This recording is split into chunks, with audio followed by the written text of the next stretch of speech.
आजच्या पुणे भटकंती कट्ट्यामध्ये मी ओंकार रोख तुमचं सहर्ष स्वागत करतो. खरं तर जनरली आम्हाला इतर वेळेला विषयांची इंट्रोडक्शन द्यावी लागते, पण आजचा विषयच खोल आहे, तर मी काय फारशी इंट्रोडक्शन द्यायची गरज नाही. हरिश्चंद्रगड या विषयावर आज आपण बोलतोय आणि सायली पलांडे दातार आज आपल्याशी संलग्न आहेत या भटकंती कट्ट्यासाठी. मी तिचे थोडक्यात इंट्रोडक्शन देतो आणि मग आपण कट्टा सुरू करूया. सायलीचं शिक्षण BE झालंय ENTC मध्ये. तिने पोस्ट ग्रॅज्युएशन डिप्लोमा केलाय ecological restoration and natural resource management. तिचं MA इन इंडॉलॉजी झालेलं आहे आणि PG डिप्लोमा इन म्युझिओलॉजी यातनं तिने केलेलं आहे. वर्क एक्सपिरियन्स तुम्ही म्हणाल तर फ्रीलॅन्सिंग रिसर्चर आणि consultant in the field of history archaeology आणि इकॉलॉजी म्हणून ती काम करते. Project research scientist in IIT IDC on Ajanta caves, history and development and virtual museum. Founder director of heritage insights या संस्थेची ती फाउंडर डायरेक्टर आहे. Malabar nature conservation club Amboli याची ती व्हाईस प्रेसिडेंट आहे. रिसर्च कन्सल्टंट फॉर भाडीपा, म्हणजे मला वाटतं भाटुपा असेल ना, भाडीपा तेच ते म्हणजे. तर त्याची ती रिसर्च कन्सल्टंट आहे आणि मेंबर ऑफ कल्पवृक्ष एन्व्हायरमेंट ऍक्शन ग्रुप. तसंच व्हिजिटिंग फॅकल्टी ती बऱ्याचशा कॉलेजमध्ये किंवा इन्स्टिट्यूटशी ती निगडीत आहे आणि 33 रिसर्च पेपर्स तिचे आजपर्यंत पब्लिश झालेत आर्किओलॉजी, इंडॉलॉजी, हिस्ट्री या विषयामध्ये आणि 50हून जास्त पब्लिक लेक्चर्स तिने डिलिव्हर केलेली आहेत. तिचा एरियाज ऑफ इंटरेस्ट जे आहेत ते ecological history, environmental education, landscape archaeology, cultural history of western Ghats, art and architecture वगैरे. खूप मोठी लिस्ट आहे. तर म्हणजे मला सांगायचा उद्देश असा आहे की आज आपण एकदम परफेक्ट माणूस शोधलेला आहे आणि आज या कट्ट्याला अजून कोण खास पाहुणे ते मी तुम्हाला सगळ्यात शेवटी सांगतो. पण जास्त वेळ न घालवता आपण कट्ट्याला सुरुवात करूया. नमस्कार. हरिश्चंद्राच्या प्रेमापोटी सगळे इकडे आलेले जमलेले बघून मला फारच छान वाटतंय. आता एवढी भटकंती करणारे सगळे निष्णात लोक इथे असताना मी तुम्हाला काय वेगळं सांगणार असं पण तुमच्या चेहऱ्यावर प्रश्नचिन्ह मला दिसतंय. बघूच काही काय बोलतायत वगैरे. तर गोड मानून घ्या. जसा हा म्हणाला तसा विषय खरंच खोल आहे. होपफुली आपण त्या खोली पर्यंत जाऊन ते एक्सप्लोअर करता येईल असं आपण बघूया आणि वेगवेगळ्या अंगाने मी जो शोध घ्यायचा प्रयत्न केला आहे तो मला तुमच्यासमोर मांडायला आवडेल. मीही खरं तर तुमच्यासारखे ट्रेकरच आहे किंवा तशी सुरुवात केलेली आहे 2002-03 पासून आणि त्यानंतर मग पुढे ह्याच विषयांमधले इंटरेस्ट एक्सप्लोअर करता करता मी इकॉलॉजी, इंडॉलॉजी, इतिहास, पुरातत्व ह्या विषयाकडे वळले आणि कुठेतरी तोच माझा व्यवसाय म्हणून सुद्धा मी हे घेतला आहे. आज मी जे बोलणार आहे ते थोडं विस्तृत असेल, थोडं डिटेल किंवा काही कदाचित संज्ञा किंवा परिभाषा तुम्हाला माहिती नसतील तर तुम्ही मला नंतर नक्कीच विचारा. मी जास्तीत जास्त टाइम मशीन मधून तुम्हाला मागे नेऊन परत आतापर्यंत आणण्याचा प्रयत्न करणार आहे असा माझा साधारण या लेक्चरचा फ्लो आहे. सर्वसाधारण लोकांना हरिश्चंद्रगड हा काय वेगळा इन्सेंटिव्ह देऊन किंवा हे बघायचं ते बघायचं सांगून नेण्याची गोष्ट नाहीच आहे. कारण सगळेजण एकदा नाही तर अनेकदा वाऱ्या करतात आणि खरंच भटक्यांची पंढरी आहे ती, असं ओंकारोबने जसं त्याच्या पोस्टरमध्ये लिहिलंय तसंच ते आहे. मग तो कोकणकडा असो, तिथलं धुकं असो, पावसाळ्याच्या वाटा असो, ॲडव्हेंचर असो, अगदी कोकणकडा रॅपलिंग असो किंवा तिथले पाचनईच्या इथून चढल्यावर भेटणारी ती नदी असो, विविध धबधब्यांमध्ये खेळणं असो, या सगळ्यामध्ये वर्षा भटकंती किंवा हिवाळ्यातली भटकंतीचा आपण आनंद सगळा घेतो. पण कोकणकड्याची खोली आजमावतो. हे सगळं करताना खरं तो किल्ला म्हणून आपल्याला माहिती आहे पण त्याचंही स्वरूप आपल्या समोर पूर्ण येत नाही आणि ते किल्ला असण्याच्या पण पलीकडे अजून त्याची काही ओळख आहे का असं आपण बघायचा थोडासा प्रयत्न करू. आणि आता आपल्याकडे काय होतं की पश्चिम घाटाचे किल्ले म्हटल्यावर त्याच्यातले अवशेष हे विखुरलेले आहेत. बऱ्यापैकी गोष्टी जागेवर उरलेल्या नाही आहेत किंवा जे आपण रेमिनन्स म्हणतो किंवा आर्किओलॉजिकल रिमेन्स म्हणतो हे अगदी ज्योतीच्या स्वरूपात साधारण दिसतात. तर अशा याच्यात आपल्याला खूप अशा अगदी मोठे नॅरेटिव्ह किंवा मोठी कथा सांगितल्यासारखं आपल्याला इतिहास मांडता येत नाही बऱ्याचदा असं होतं. कधी कधी लिखित साधनं मिळतात, त्याची सांगड घालता येत नाही जागेवरच्या याच्या दिवशी, किंवा आपण इतिहास म्हणून ही लढाई झाली ती लढाई झाली, पण ती कुठे झाली, काय झाली, किंवा कोण राज्य करत होते, ते कसे दिसत होते, काय आपल्याला काही माहिती नसतं. पण आपल्याला आज सगळ्यांना शेर्लॉक होम्सचा पोशाख घालून याच्या शिरायचंय खरं तर, कारण वेगवेगळे जे क्लूज आपल्याला जागोजागी मिळतात त्याच्यातून आपण काय इंटरप्रेट करू शकतो. काही थोड्या प्रमाणात स्पेक्युलेटिव्ह असेल, कधी एव्हिडन्स देऊन त्याला आधार देऊन काही म्हणणं मांडणं असेल, अशा प्रकारे हा अभ्यास मी करायचा प्रयत्न केला आहे. मी म्हटलं जसं की किल्ले हे माझं पहिलं प्रेम आहे आणि हरिश्चंद्र हा माझा सगळ्यात आवडता किल्ल्यांपैकी एक आहे. त्याच्यामुळे इंडॉलॉजीचंही डेझर्टेशनला मी निवडताना हाच किल्ला घ्यावा असं मला वाटलं. पण नुसतं मला आवडतो म्हणून किल्ला नाही, हे फारच सब्जेक्टिव्ह कारण झालं. कुठलाही जेव्हा अभ्यास करतो तर तेव्हा तुम्हाला काहीतरी खरंच ऑब्जेक्टिव्ह प्रश्न, रिसर्च क्वेश्चन्स पडले पाहिजे. तर ते प्रश्न काय असू शकतात असं मी विचार करत होते. असं नाही की हरिश्चंद्राचं पूर्ण स्वरूप आधी माहिती होतं आणि आता मला जाऊन फक्त त्याची नोंदी करायची होतं असं नव्हतं. सुरुवात होती तेव्हा प्रश्नच खूप जास्त होते आणि अनेक गूढ किंवा गुपित किंवा कोडी पडली होती. तर ती नेक्स्ट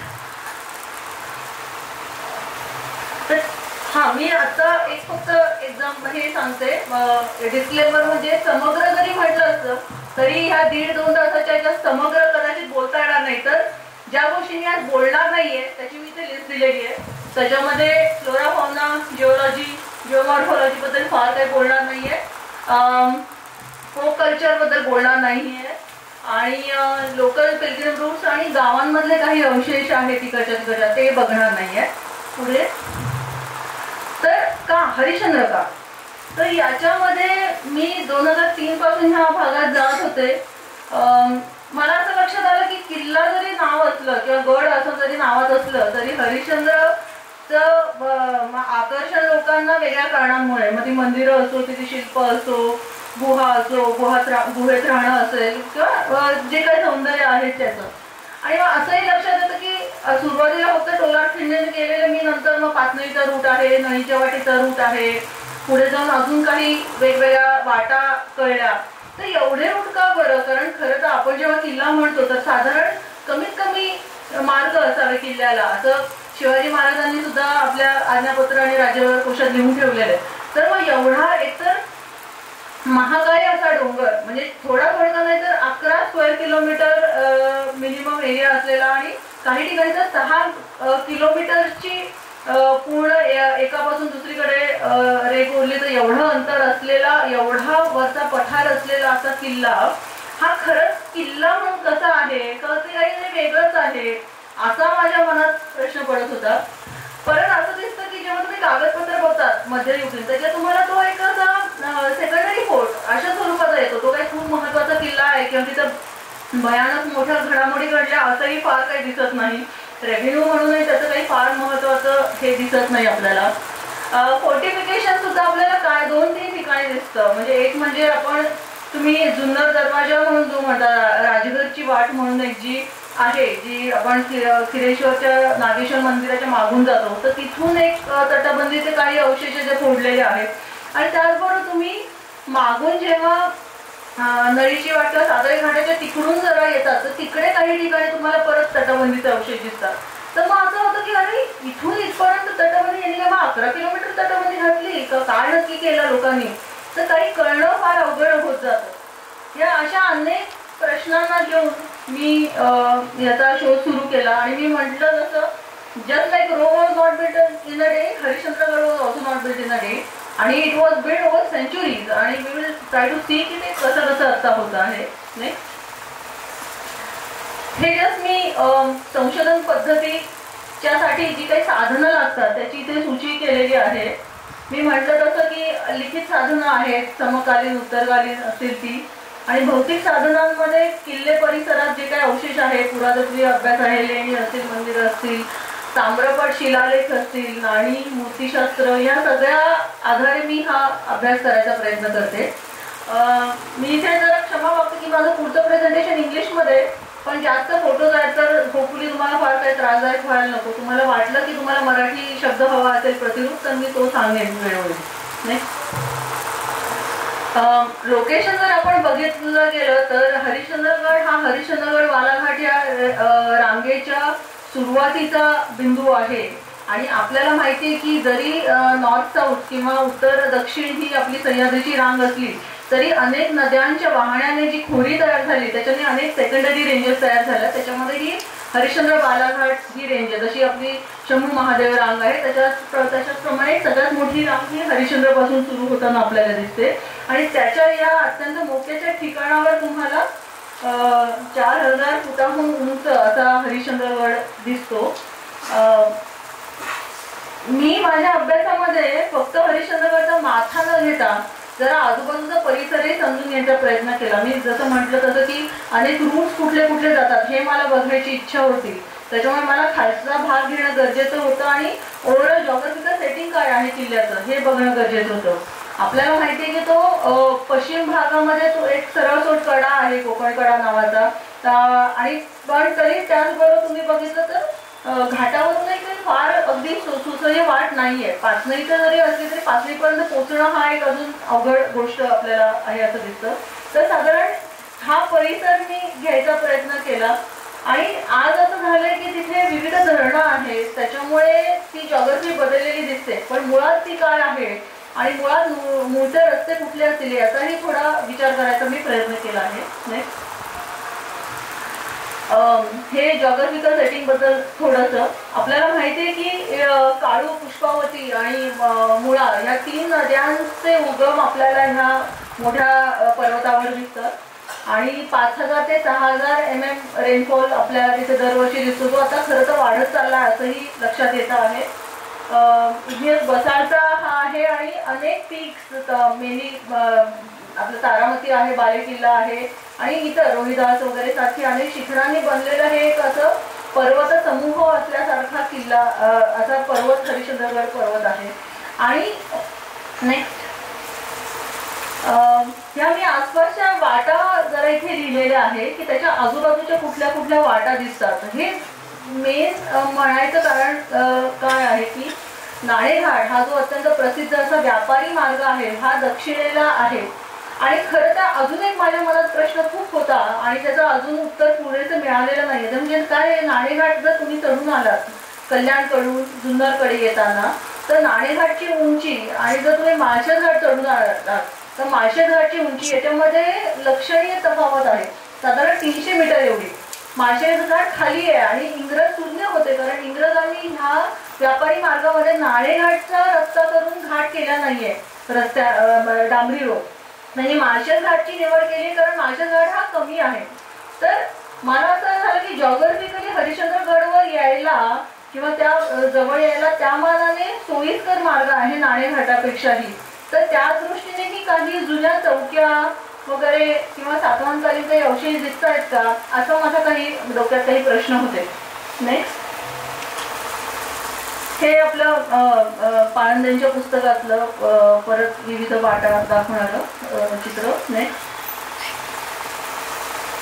आपल्याला ज्या वाटा साधारण माहिती आहे ते 6 एक वाटा आहेत. मी म्हटलं तसं राजगड किंवा जी मुख्य वाट आहे जी ब्रिटिशांनी सुरुंग लावून फोडली ती आपल्याला खिरेश्वरच्या बाजूनी किंवा नागेश्वरच्या बाजूनी दिसते ज्याला राजगड की जुन्नर दरवाजाची वाट म्हणतो. आणि आज जुन्नर दरवाजाचे तसे अवशेष नाही. असं ते चिमणी क्लाइम्बिंग करून बरंचसं जायला लागतं. थोडीफार टाकी आहे रस्त्यात.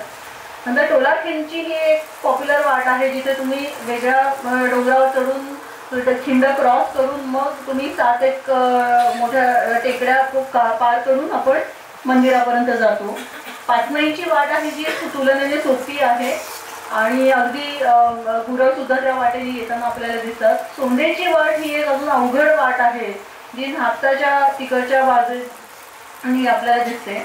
नळीची वाट किंवा भवानी नाल्याची वाट म्हणून जी बेलपाड्याहून आहे ती खूप लोकांमध्ये लोकप्रिय अशी वाट आहे.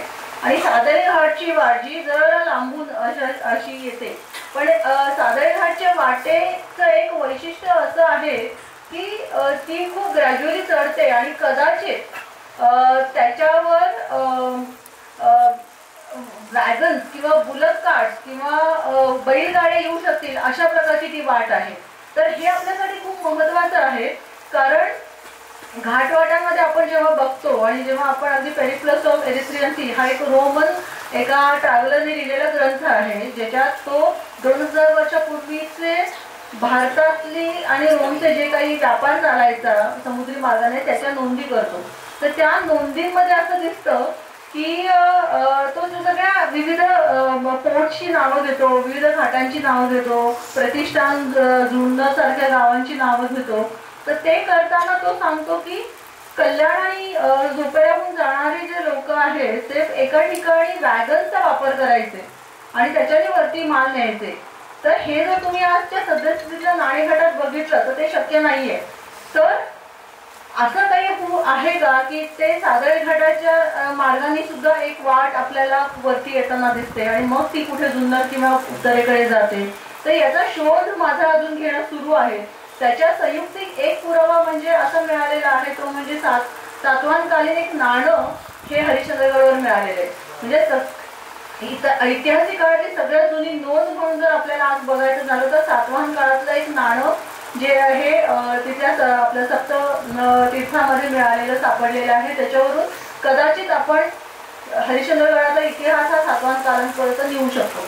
पण आज जर बांधकाम बघितलं तर त्याच्यामध्ये कुठेही व्यवस्थित पुरावे नाही आहेत ज्याच्यात आपण म्हणू शकतो की सातवाहनकालीन इथे राजवट होती किंवा कुठल्या प्रकारची सेटलमेंट होती, त्याबद्दल आपल्याला काही मिळालेलं नाहीये. ह्या अनेक वाटा आहेत आणि आता आपण बघतो की अरुण सावंत आणि अशा सर्व क्लाइंबर्सनी अनेक ठिकाणून म्हणजे कुठूनही ते हरिश्चंद्रगड चढू शकतात अशा स्वरूपाच्या वाटा निर्माण केलेल्या आहेत. त्याच्यामुळे आणि नवीन टेक्निक्सने याच्याने कुठलाही परिसर हरिश्चंद्रचा इनॅक्सेसिबल राहिलेला नाही असंही आपल्याला दिसतं. त्यांच्या अभ्यासाने पण ऑफकोर्स आपल्याला अजून जरा दिशा मोठ्या कळणार आहेत, कारण आपल्याला इनॅक्सेसिबल ठिकाणचे काही वेगळे पुरावे आहेत का. कारण त्यांच्या फोटोमध्ये मी बघितलं होतं की रोहिदासवर गुहा आहे किंवा तिथे सुद्धा ज्याला आपण मेमोरियल टेम्पल्स म्हणतो पावसाळा शैलीतली ती तिथे दिसतात. तर अशा प्रकारच्या गोष्टी आपल्याला तिथे दिसतात ज्याच्यावरून नवीन दिशा उलगडतील. नाही ह्या जरा वाटा मी ट्रेकची दिशा मॅपवरून जस्ट दाखवायचा प्रयत्न केलेला आहे. आणि टोलासिंचं प्रसिद्ध आपल्याला व्याघ्रशिल्प माहिती आहे. वाघदेव ह्या विषयावर मी आज बोलणार नाहीये, नाहीतर मी त्याच्यावर वेगळं बोललेलं. आणि पाचना इथले पण काही आपल्याला वाघदेव इथे दिसतात तर ते इथे दाखवले. नाही याचा अभ्यास जर आपल्याला बघायला गेलं हरिश्चंद्रगडातल्या जो सगळ्यात जुना अभ्यास आहे तो 1890च्या सुमारास फर्ग्युसन आणि बर्जेस यांनी केला. त्याच्या आधी सिंक्लेअर नावाच्या पण एका माणसाने त्याच्या नोंदी केलेल्या आहेत. पण ज्याचं आपण डॉक्युमेंटेशन म्हणतो तसं व्यवस्थित जे नकाशे करणं आहे किंवा प्लॅन्स करणं आहे तर ते लेण्यांचे नकाशे त्यांनी त्या काळात केले. पण त्या काळात त्यांचा जास्त प्रेफरन्स हा जास्त ऑर्नामेंटल आणि नक्षीदार केव्हजकडे होता. मग ते एलोरा असेल किंवा अजिंठा असेल, त्याच्यामुळे त्यांनी तिकडे फारसं लक्ष दिलं नाही. ह्या नंतरच्या काळातल्या काहीतरी लेणी आहेत म्हणून त्यांनी तसं ते थोडंफार सोडून दिलेलं आहे आणि फक्त एक परिच्छेदातच काय ते वर्णन आपल्याला त्यांच्या पुस्तकात दिसतं. नंतर लोकांनी अभ्यासकांनी इथे विविध संप्रदायांच्या गुहा आहेत असं काही नोंदवून ठेवलंय, पण त्याला म्हणावा तसा पुरावा दिलेला नाहीये. मग ते गाणपत्य शैव हे जे ब्राह्मणिक किंवा हिंदू पंथातले वेगवेगळे जे पंथ आहेत हिंदू धर्मातले त्याच्याबद्दल लोकांनी लिहिलेलं आहे.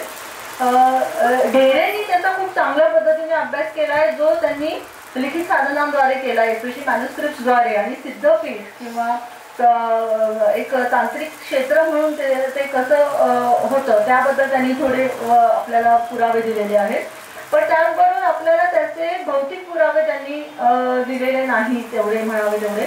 आणि नंतरचं सगळ्यात महत्त्वाचं काम आहे ते आपल्याला कोलत्यांचं दिसतं, ज्याच्यात कोलत्यांनी तिथली जी इन्स्क्रिप्शन आहे दगडावर कोरलेली, मग ती लेण्यांमध्ये असो किंवा तिथल्या मंदिरांमध्ये असो, तर ती त्यांनी वाचून आपल्याला दिलेली आहे. त्याच्यातही दुर्दैवाने कोलते स्वतः गेले नव्हते, त्यांना महाराष्ट्र शासनाने हे दिलेलं आहे, छाप दिले होते, त्याच्यावरून त्यांनी केलं होतं. ऐतिहासिक काळाच्या आधी आपण मागे जसं जातो तर त्याला आपण इतिहास पूर्व काळ आणि त्याच्याही आधी प्रागैतिहासिक किंवा स्टोन एज किंवा प्री हिस्ट्री ह्या काळापासून आपल्याला खरं तर मानवी वस्तीचे पुरावे हरिश्चंद्रगडवर दिसतात. आणि त्याच्यामध्ये मुख्य म्हणजे मराठे आणि अशा अनेक जे डेक्कन कॉलेजचे अभ्यासक आहेत त्यांना तिथे मेझोलिथिक काळातले किंवा मध्याश्म काळातले पुरावे मिळाले मायक्रोलिथच्या स्वरूपात. छोटे छोटे अणकुचीदार दगड गारगोटीने बनलेले वगैरे अशा स्वरूपाचे त्यांना तिथल्या लेण्यांमध्ये किंवा लेण्यां म्हणजे खोदीव लेण्या नाही तर नैसर्गिक लेण्यांमध्ये मिळालेले असे काही पुरावे आपल्याला दिसतात. नंतर आपल्याला काही त्रेकुटकळी कल्चरल डायनेस्टीजच्या एरिया म्हणजे त्यांचं इथे राज्य होतं असं आपल्याला काही पुरावे मिळतात. नंतर मी म्हटलं तसं पुराणांमध्ये जे संदर्भ येतात हरिश्चंद्रगडाचे ते साधारण 9व्या-10व्या शतकानंतर यायला लागतात. आणि मग पुढे शिलाहार वगैरे असे आहे ते आपण आता नंतर मी नीट सांगते. आता आपण याच्यावर जास्त हे नको करायला. पुढे मी सुरुवात करणार आहे ते रॉकेट केव्स पासून. मी म्हटलं जसं की पहिला पुरावा म्हटलं तर तो मी सातवाहनकालीन नाण्याचा सांगितला. त्याचा दुर्दैवाने माझ्याकडे फोटो नाही आहे पण ते असल्याचे संदर्भ मला घाणेकर सर आणि सरांनी दिले होते. त्यावरून मी तो पुरावा ग्राह्य धरला आणि काही अभ्यासकांकडे प्रायव्हेट कलेक्शनमध्ये ते नाणं आहे. तर ते सातवाहनकालीन नाणं आपल्याला ह्या भागातून मिळालेलं आहे. ही जी नेक्स्ट आपल्याला माहिती आहे की हरिश्चंद्रगडच्या इथून पुष्पावती नावाची नदी आहे. ती पश्चिम वाहिनी नदी आहे आणि ती तिथून छोटीशी नदी उगम पाहून पुढे काळूला मिळून खाली कोसळते. तर त्या नदीच्या काठाशी काही लेणी आहे. तर ती लेणी मी 2003लाच पाहिली होती पण मला त्याच्याबद्दल काही फार अधिक कुतूहल नव्हतं. पण नंतर जेव्हा मी त्याचे खांब जरा जवळून बघितले तर तेव्हा मला त्याचं कुतूहल जागृत झालं आणि मग मी ठरवलं की याचा आपण जरा नीट अभ्यास करायला पाहिजे. आता तुम्ही सांगा मला लेणी कशासाठी खोदतात किंवा काय तुम्हाला काही सांगता येईल? ट्रेकर्स लोकांनी काही ठिकाणी बुद्धिस्ट लेणी बघितल्या असतील, वर्षावासासाठी केलेल्या खोदलेल्या लेण्या बघितल्या असतील. पण बौद्ध लेण्यांची सुरुवात खूप आधी झालेली आपल्याला दिसते. त्या तुलनेने ज्याला आपण हिंदू किंवा ब्राह्मणिक लेण्या म्हणतो त्याची सुरुवात आपल्याला बऱ्यापैकी नंतर झालेली दिसते. अगदी तुम्हाला विचारलं तर तुम्ही सगळ्यात जुनी लेणी म्हणून मला एलिफंटाचं नाव सांगाल किंवा जोगेश्वरीचं नाव सांगाल आणि त्याच्यानंतर म्हणजे आपल्याला एलोराच्या लेणी वगैरे अशा दिसतात. पण ह्या ज्या लेणी आपण बघतोय त्या खूपच महत्वाच्या कालखंडात तयार झालेल्या आहेत किंवा खोदल्या गेल्या आहेत. हे आपण आता पुढे पुढे जाऊन बघूया. त्याची सुरुवातच ऍक्च्युअली तो जो घाट जो सुरू होतो ज्याला आपण माळशेज घाट किंवा जुना माळशेज घाट किंवा थिडबीकडे जाणार खुबी ते थिडबी ह्या 2 गावांमधला घाट आहे तिथे सुरू होतो. आणि पहिल्यांदा मार्चमध्ये एकदम कोरडी असलेली लेणी जेव्हा मी अभ्यास करायला गेले तेव्हा जुलैमध्ये अशी पाण्याने भरलेली होती. नेक्स्ट तर मी आणि माझा मित्र अभय काळे आम्ही दोघांनी याचं डॉक्युमेंटेशनसाठी तिथे ऍक्च्युली तंबू ठोकून तळ ठोकूनच अभ्यास केला काही दिवस. तर शेवटी आता काय करायचं काय म्हणून ऑलमोस्ट 5-6 फूट पाणी होतं. शेवटी आम्ही डिझेल पंप आणून ते सगळं पंप केलं नाही आणि तरी तिथे बऱ्यापैकी पाणी होतं. मी हा फोटो काल मुद्दाम टाकला आहे कारण त्याच्यात खांब आहे तर फारच इंटरेस्टिंग आहे. मागचे जर फोटो तुम्ही बघितले इथे जर तुम्ही खांबाची संख्या मोजली तर एकही खांब गायब नाहीये. मग पण त्याच्या पुढच्या भागातला जो टाकं होतं त्याच्यामध्ये मात्र एक महाकाय खांब पडलेला होता कुशन कॅपिटलवाला. हे कुशन कॅपिटल हे वेगळे प्रकारचे खांब आहेत आणि त्याचा उपयोग आम्ही डेटिंगला करतो किंवा कुठल्या काळातलं हे खोदकाम असेल हे ठरवायला करतो. याला कुशन कॅपिटल कुशन सारखं उशीसारखं कॅपिटल असलेलं आणि ज्याला फ्लूट्स किंवा असे लाईन्स करून त्यांनी हे केलेले आहेत. तर त्या फ्लुटिंग असलेलं हे कॅपिटल इथे कसं आलं बरं आणि याचं अगदी साधारण जर तुम्ही बघितलं तर एलिफंटा केव्ह मधल्या किंवा त्याच्याही आधीच्या जोगेश्वरी केव्ह मधल्या स्तंभांशी होतं. तर आम्हाला काही कळेना की हा खांब आला कुठून. शेवटी आम्ही असं ठरवलं की हे पण टाकं रिकामं करायचं आणि बघायचं आत उतरून की नक्की प्रकरण काय. तर आम्हाला लक्षात आलं की तो फायबरचा खांब होता आणि म्हणजे हे असं काहीतरी फ्लूक, जर आम्ही ते रिकामं केलं नसतं तर मी काहीतरी भलतेच निष्कर्ष काढले असते, याची मला फारच भीती वाटते. पण नंतर खूप दिवसांनी मला लक्षात आलं की अशोकाचं शूटिंग या केव्हमध्ये झालं होतं आणि तेव्हा त्यांनी हा फायबरचा करून घेतलेला होता आणि अत्यंत जड दिसणारा पण फायबरचा एका माणसालाही उतरता येईल असा आम्ही शेवटी तो खांब बाहेर काढला. तर असे काही काही विचित्र डेरेन्स पण तुम्हाला अभ्यासात मिळतात. त्या केव्हच्या वर लेणीच्या वर तुम्हाला हीच मध्ययुगातली खडी दिसतात, याला थडगं म्हणतात. गिरगाळाचाच वेगळा प्रकार आहे असं आपण म्हणू शकतो. नेक्स्ट हे ते खांब जिथून आम्ही काढलं आणि शेवटी तो चिखलातून गाळातून सगळं उपसून मग या पूर्ण टँकचं आणि केव्हचं मॅपिंग केलं. नेक्स्ट त्याच्यात जरी तो परिसर आता गलिच्छ दिसला तरी त्याच्यात काही विशिष्ट कोर्टयार्ड किंवा जाणाऱ्या पायऱ्या, तिथे असलेली टाकी नाही याचे अवशेष दिसतात. तुटलेलं जरी असलं तरी फसाडला प्रॉपर लिंटेल किंवा पट्टी केलेली दिसते. नेक्स्ट आणि इंटरेस्टिंग म्हणजे ती आत गेल्यावर एकानंतर एक असे दालन नसून एक आडवा असा हॉल आहे आणि त्याच्या बाजूच्या ठिकाणी गर्भगृह दिसतं तुम्हाला. नेक्स्ट तिथेही मॉडर्न रंगरंगोटी असते आणि इथे तुम्हाला अर्थात ही द्वारशाखा आहे, ही जी म्हणजे डोर फ्रेम आहे त्याच्या पण जे डिटेल्स आहेत त्याच्यावरून तुम्हाला कळतं की ही खूप सुरुवातीच्या काळातली द्वारशाखा आहे की ज्याच्यावर कुठल्याही प्रकारचं नक्षीकाम नाही आहे किंवा ऑर्नामेंटेशन नाही आहे.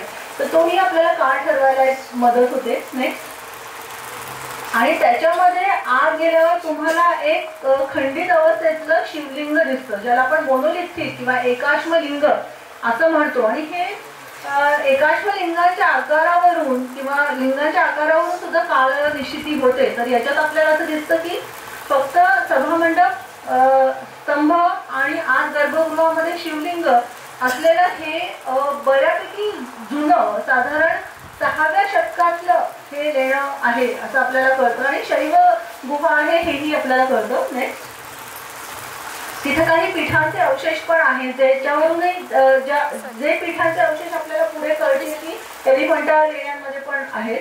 नेक्स्ट आणि अत्यंत चांगला असा चिजर केलेला सरफेस आहे. काही ठिकाणी थोडंफार ज्याला पण याची राईस आणि याच्याने केलेले मुलामा दिसतो ज्याच्यावर कदाचित पेंटिंग्स पण काढलेली असू शकतात. अशा प्रकारचे सरफेसेस तुम्हाला दिसतात. नेक्स्ट हा तो प्लॅन आहे केवचा आणि this would be one of the earliest Brahmanical cave in Maharashtra today. ही एलिफंटाच्या पण आधीची म्हणजे घारापुरीची मुख्य लेणीच्या आधीची किंवा आत्ताच्या नुकत्याच कातळगावला वगैरे मिळालेल्या लेणी आहेत त्यांना समकालीन अशी ही लेणी आपल्याला दिसते किंवा जोगेश्वरीच्या पहिल्या कालखंडातली ही ब्राह्मणिकल लेण्यांमधली पहिल्या शैव लेण्यांपैकी एक लेणी आहे. नेक्स्ट त्याचं हे क्रॉस सेक्शन तुम्हाला दिसतं. नेक्स्ट आणि व्हर्टिकल तिकडचं क्रॉस सेक्शन. नेक्स्ट आधी मला खरं काही कल्पना नव्हती की याचा काही एलिफंटा किंवा मुंबईच्या केवशी संबंध आहे. पण जसं जसं मी ते खांब बघायला लागले हे खांब कुठे दिसतील अर्धस्तंभ आणि खांब ते बघण्यासाठी मग मी शोध सुरू केला. नेक्स्ट त्याचे वेगवेगळ्या आकारात काय आहेत, बदल काय आहेत, फ्लूटिंग किती आहेत, 32 का 16 आहेत ते सगळं बघितलं. नेक्स्ट आणि तशा मला महाकाली आणि पुढे कान्हेरीची केव नंबर 2 पुढे आणि कान्हेरीच्या इतरही काही केव्ज आहेत. सॉरी एलिफंटाच्या केव्ज अशी साधारण दिसतात. आता तुम्हाला जनरली एखादा टुरिझम एलिफंटाचा गाळापुरीला जातो तर तेव्हा ज्याला पॉप्युलरली त्रिमूर्ती म्हणतात अशा त्या सदाशिवाच्या गुहेत जातो. पण ती एक हिल आहे आणि दुसरी एक स्तूपा हिल नावाची अजून एक टेकडी एलिफंटाची आहे किंवा गाळापुरीची आहे आणि त्याच्यावर एक खूप मोठा महाकाय स्तूप आहे जो विटांनी बनलेला आहे. त्याच्या बाजूला काही लेणी आहेत ज्या घारापुरीच्या किंवा सदाशिव लेणीच्या आधीच्या काळातल्या आहेत आणि कदाचित बुद्धिस्ट असतील असं काही अभ्यासकांचं मत आहे. एस्पेशली सुरेश पंडित आणि यांच्या, तर त्यांचे पण मी खांब बघितले नाही. तर ते आपल्या या खिरेश्वरच्या लेणीच्या सारखे होते. नेक्स्ट पिठर अगदी सारखी होती. नेक्स्ट आता ही झाली खालची लेणी किंवा खालची गुहा. त्याच्या बरोबर वरती पण एक गुहा आहे. तुम्ही सांगाल का आता एवढ्या जणांनी बघितलंय की यासारखी अजून एक गुहा किंवा अशा खांब असलेली कुठली गुहा हरिश्चंद्रगडावर आहे? तुम्ही अनेकदा जाऊन तिथं डुबलं असाल. हा एक्झॅक्टली, केदारेश्वर. नेक्स्ट तर केदारेश्वरची ही जी लेणं आहे पुणे, ते आपल्या मुळा नदीचा उगम आहे, तिला मंगळगंगा असंही म्हणतात. आणि इथे पण तुम्ही बघितलं तर आता तिथे अनेक कथा सांगितल्या जातात की हे 4 युगाचे प्रतीक आहे. मग आता त्रेतायुग, हे युग, आता कलियुग संपला की तो शेवटचा खांब हे होईल वगैरे. गोष्ट म्हणून छान आहे, पण त्याला तसा काही आधार नाही. म्हणजे पण तुम्ही त्या स्तंभांकडे बघितलं तर ते स्तंभ हे खालच्या स्तंभांपेक्षा साधारण 50 वर्ष नंतरचे असावेत असं वाटतं. तर नेक्स्ट आता ह्या लेणीत फार असे व्यवस्थित लक्षणं नाही, पण 2-3 म्हणजे त्यात एक तुम्ही जर कॅपिटल बघितले, त्याला तरंग पोतिका असं एक नाव आहे, जे आपल्याला साधारण 6व्या शतकामध्ये दिसतात. नंतर हे जे इकडचं शिवलिंग आहे, त्या शिवलिंगाचा आकार हा अगदीच वाकाटककालीन किंवा त्याच्या थोड्याशा नंतरचा, किंवा तुम्ही जर उद्या याला गेला, रामटेकला गेला, तिथल्या शिवलिंगांचा आकारासारखा दिसतो. आणि इव्हन या दोन्ही ज्या प्रतिमा आहे, मनुष्य आकृती आहे, त्यांचे जे केसांची रचना वगैरे ही सुद्धा आपल्याला वाकाटक त्रिकुटक काळातली दिसते. याच्यावरून आपल्याला ह्या लेणीचं साधारण वय हे 6व्या शतकातलं शेवटचं 25 वर्ष किंवा 7व्या शतकातली पहिली 25 वर्ष असं हे करता येईल. तर एवढी जुनी लेणी आपल्याकडे आहे. आज आपण तिथे जाऊन धांगाडिंग करतो, पण हे आपण कधी बघतो की ही कशासाठी. आणि नुसतं हे नाही आहे, इथे 2-3 शिलालेख आहे, ते खूप फार महत्वाचे आहे. त्याच्या ह्या लेणीमध्ये खूप 2 महत्वाच्या लोकांचा संबंध आहे, तो पण आपण कसा आहे ते बघणार आहोत. हे मी म्हटलं तसं की 6व्या शतकातली 7व्या शतकातली ही लेणी आहे. आणि शैव ब्राह्मणिकल सेक्शी किंवा पाशुपत धर्माशी ज्याचं संलग्न अशी ही लेणी आहे असं आपल्याला दिसतं. आणि त्रैकुटक नावाची एक राजवट आपल्याला त्या काळामध्ये कान्हेरी किंवा ठाणे किंवा अगदी कुडे मांदार वगैरे ह्या भागामध्ये असलेली दिसते, साधारण 3रं शतक 4थं शतक. तर त्याच्या थोडीशी नंतरची राजवट इथे काही होती का असं आपल्याला बघायला पाहिजे. त्रैकुटक हे लोक त्या काळातल्या पोर्ट्सवर राज्य करत होते आणि त्याच्यातनी येणाऱ्या जो महसूल आहे त्याच्यावर ताबा मिळवण्यासाठी त्यांची चढाव लागायची. तसंच आपल्याला अजून कुठली अशी राजवट आहे का की जी पश्चिम घाटांवरच्या घाटवाटांवर हे करते. तर तसा शोध घेताना मला अजून काही लोक सापडली नाही. हा, तर मी म्हटलं तसं की आता एवढं मोठं लेणं कोरणं काही हे सामान्य माणसाचं काम नाही. अगदी सुरुवातीचे मी म्हटलं याला की दुसरे पॅरलल्स पण नाही की 4 लोक 200 ठिकाणी लेणी खोदतायत आणि त्याच्यात आपली एखादी लेणी. तर एक वेगळ्या प्रकारच्या शैव पाशुपत धर्माला संलग्न अशी लेणी निर्मिती आपल्याला होताना दिसते. तर ती कोणी केली, तर ती करण्याचा एक पुरावा आपल्याला इथे मिळतो. एक कॉपर प्लेट किंवा ज्याला आपण ताम्र शासन म्हणतो, ज्याच्या योगे लोक दान द्यायचे. तर एक कलचुरी संवतातलं एक ताम्रपट आपल्याला नाशिकच्या भागात सापडला आहे, त्याचा वंशाचंच नाव हरिश्चंद्र आहे. त्या हरिश्चंद्र नावाचा एक वंशातील विविध राजे आणि त्याच्यातला सगळ्यात शेवटचा राजा म्हणजे भोगशक्ती, त्या भोगशक्तीचा हा ताम्रपट आहे. आणि त्याच्यात त्यांनी त्याच्या आजाचं आणि वडिलांचं नाव पण दिलंय, जे सिंहवर्मन आणि स्वामीचंद्र असं नाव आहे. आणि हा हरिश्चंद्र जो राजा आहे तो साधारण नाशिक, अहमदनगर आणि ठाणे ह्या परिसरामध्ये राज्य करताना म्हणजे parts of Thane which are not too near the port अशा ठिकाणी राज्य करताना दिसतो. आणि मी म्हटलं तसं की तो जो कंट्रोल आहे घाटांवरचा तो करणारी ही डायनेस्टी आहे. ह्या राजवटीला काही लोक अर्ली राष्ट्रकूट किंवा राष्ट्रकूट म्हणजे ज्यांनी एलोरा फोडलं ते त्यांचे पूर्वीचे राजवट पण मानतात काही जण. आणि हा जो भोगशक्ती आहे हा साधा राजा नव्हता. तो विक्रमादित्य चालुक्य हा महत्वाचा जो राजा होता त्याचा तो मांडलिक होता. आणि पुरी कोकण इथली 1400 गावांचा तो अधिपती होता, त्या 14,000 गावांचा. आणि मी म्हणलं तसं नाशिक आणि अहमदनगरवर त्याचं राज्य होतं. नेक्स्ट, आतापर्यंत आपल्याला आतापर्यंत आपल्याला यांचे भौतिक पुरावे नव्हते सापडले, ते आता आपल्याला या लेणींच्या स्वरूपात सापडलेले दिसतात. अजून त्याची नाणी काही फार सापडलेली नाहीये, पण त्याचा शोध सुरू आहे.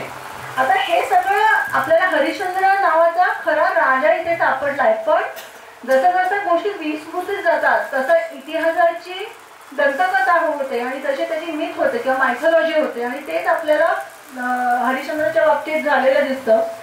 हरिश्चंद्राचा काहीतरी इथे संबंध आहे, पण आता लोकांना ऐतिहासिक हरिश्चंद्राचा काही पुढच्या 3-4 शतकात माहिती झाला नाही. आणि त्यांनी मग जो पॉप्युलर किंवा पौराणिक हरिश्चंद्र जो आहे त्याच्या सगळ्या ओळखी त्यांनी असलेल्या ठिकाणाला लावल्या. आणि तिथे तुम्हाला मग दिसतं की हरिश्चंद्र गडाचं नाव असेल, तिथल्या हरिश्चंद्रेश्वर मंदिराचं नाव असेल, नंतर रोहिदास शिखर असेल, तारावती शिखर असेल, विश्वामित्र घुमटी असेल किंवा डोंबाची घुमटी म्हणून जे मेमोरियल नाथपंथी संप्रदायाची जी छोटी मंदिर आहे त्यांना ही नावं देऊन शेवटी तुम्हाला पूर्णपणे हरिश्चंद्राची कथा तुम्हाला सुपर इम्पोज केल्यासारखी दिसते.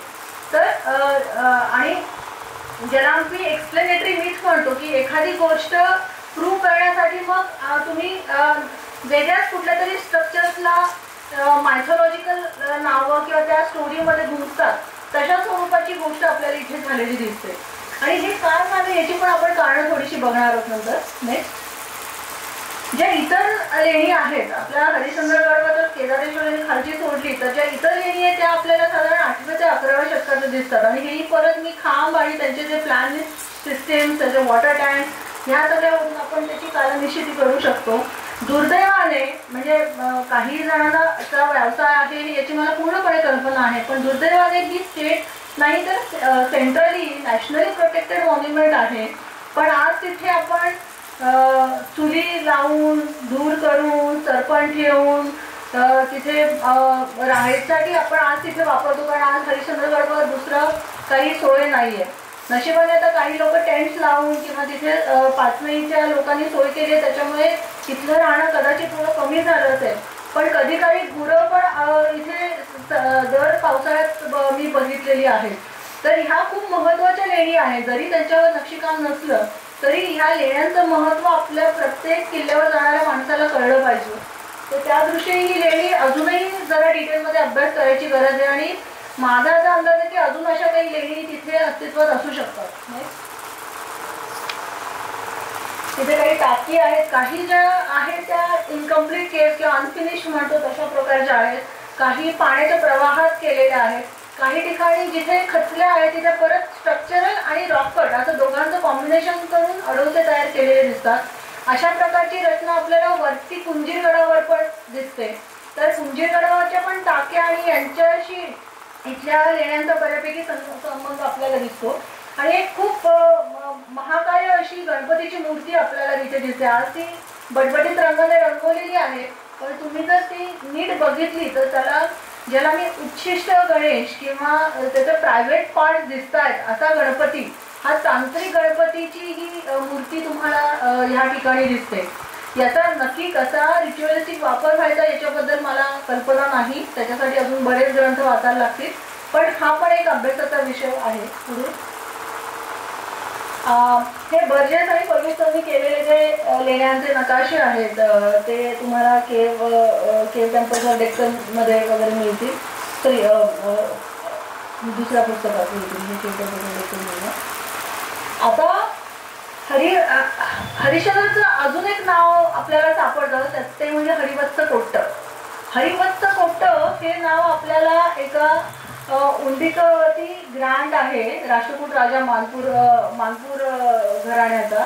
त्याच्या 5व्या शतकातल्या एका ताम्रपटात हरिवत्स कोट्ट हे नाव मिळतं. आता हरिवत्स हे परत जरा वैष्णव साऊंडिंग नेम आहे. हरिश्चंद्रमध्ये हरी आहे आणि चंद्र आहे, त्याच्यामुळे शंकर आणि विष्णू दोन्ही आहे. पण नामसाधर्म डेफिनेटली आहे असं आपल्याला दिसते. आणि त्याची जी निश्चिती किंवा स्थलनिश्चिती आपल्याला मीराशींनी वगैरे केलेली दिसते ती हरिश्चंद्र गडाशी केलेली दिसते. याच्यामध्ये दोन महत्वाच्या घराण्यांचा इथे संबंध येतो. राष्ट्रकूट जे आहेत ते आणि राष्ट्रकूटांचे जे मांडलिक आहेत ते म्हणजे बदामी ते चालुक्य जे आहेत त्यांचा जो पहिला मूळ पुरुष आहे त्याचा तो इथे कमांडर होता. तर हे खूप महत्वाचं. जरी आज तुम्ही किल्ल्यावर गेला तर याचा काही उल्लेख तुम्हाला कुठे सापडणार नाही, पण तुम्ही जेव्हा ताम्रपट आणि विविध शिलालेख बघून त्याची संगती लावता तर तेव्हा आपल्याला कळतं की हा किल्ला कोणाकोणाचे चरण स्पर्श होऊन गेलेला आहे. आणि त्याच्यामध्ये बदामीचे चालुक्य आहेत आणि राष्ट्रकूट मानपुराचे राष्ट्रकूट आपल्याला दिसतात. आणि त्याच्यामध्ये ते उल्लेख करतात तो दक्षिण शिवाचा. जे केदारेश्वरचं लिंग आहे त्याचं नाव दक्षिण शिव असं आहे. आणि तिथे त्यांनी पूजा केलेली इलाज, तिथे भरपूर दानधर्म केलेला आहे. आणि त्या देवाला गुहेश्वर भैरव पण म्हटलेलं आहे. हे कधी 5व्या शतकात. तर आपल्याला कळतं की किल्ला असायच्या आधी खरंच ही पंढरी होती. म्हणजे ती भटक्यांची नव्हती तर ती उपासकांची आणि वेगवेगळ्या श्रद्धावान लोकांची पंढरी होती, राजांची पंढरी होती, विविध सम्राटांना होऊ घातलेल्या सम्राटांची पंढरी होती. असा हरिश्चंद्राचा इतिहास आपल्याला खूप मागे नेता येतो.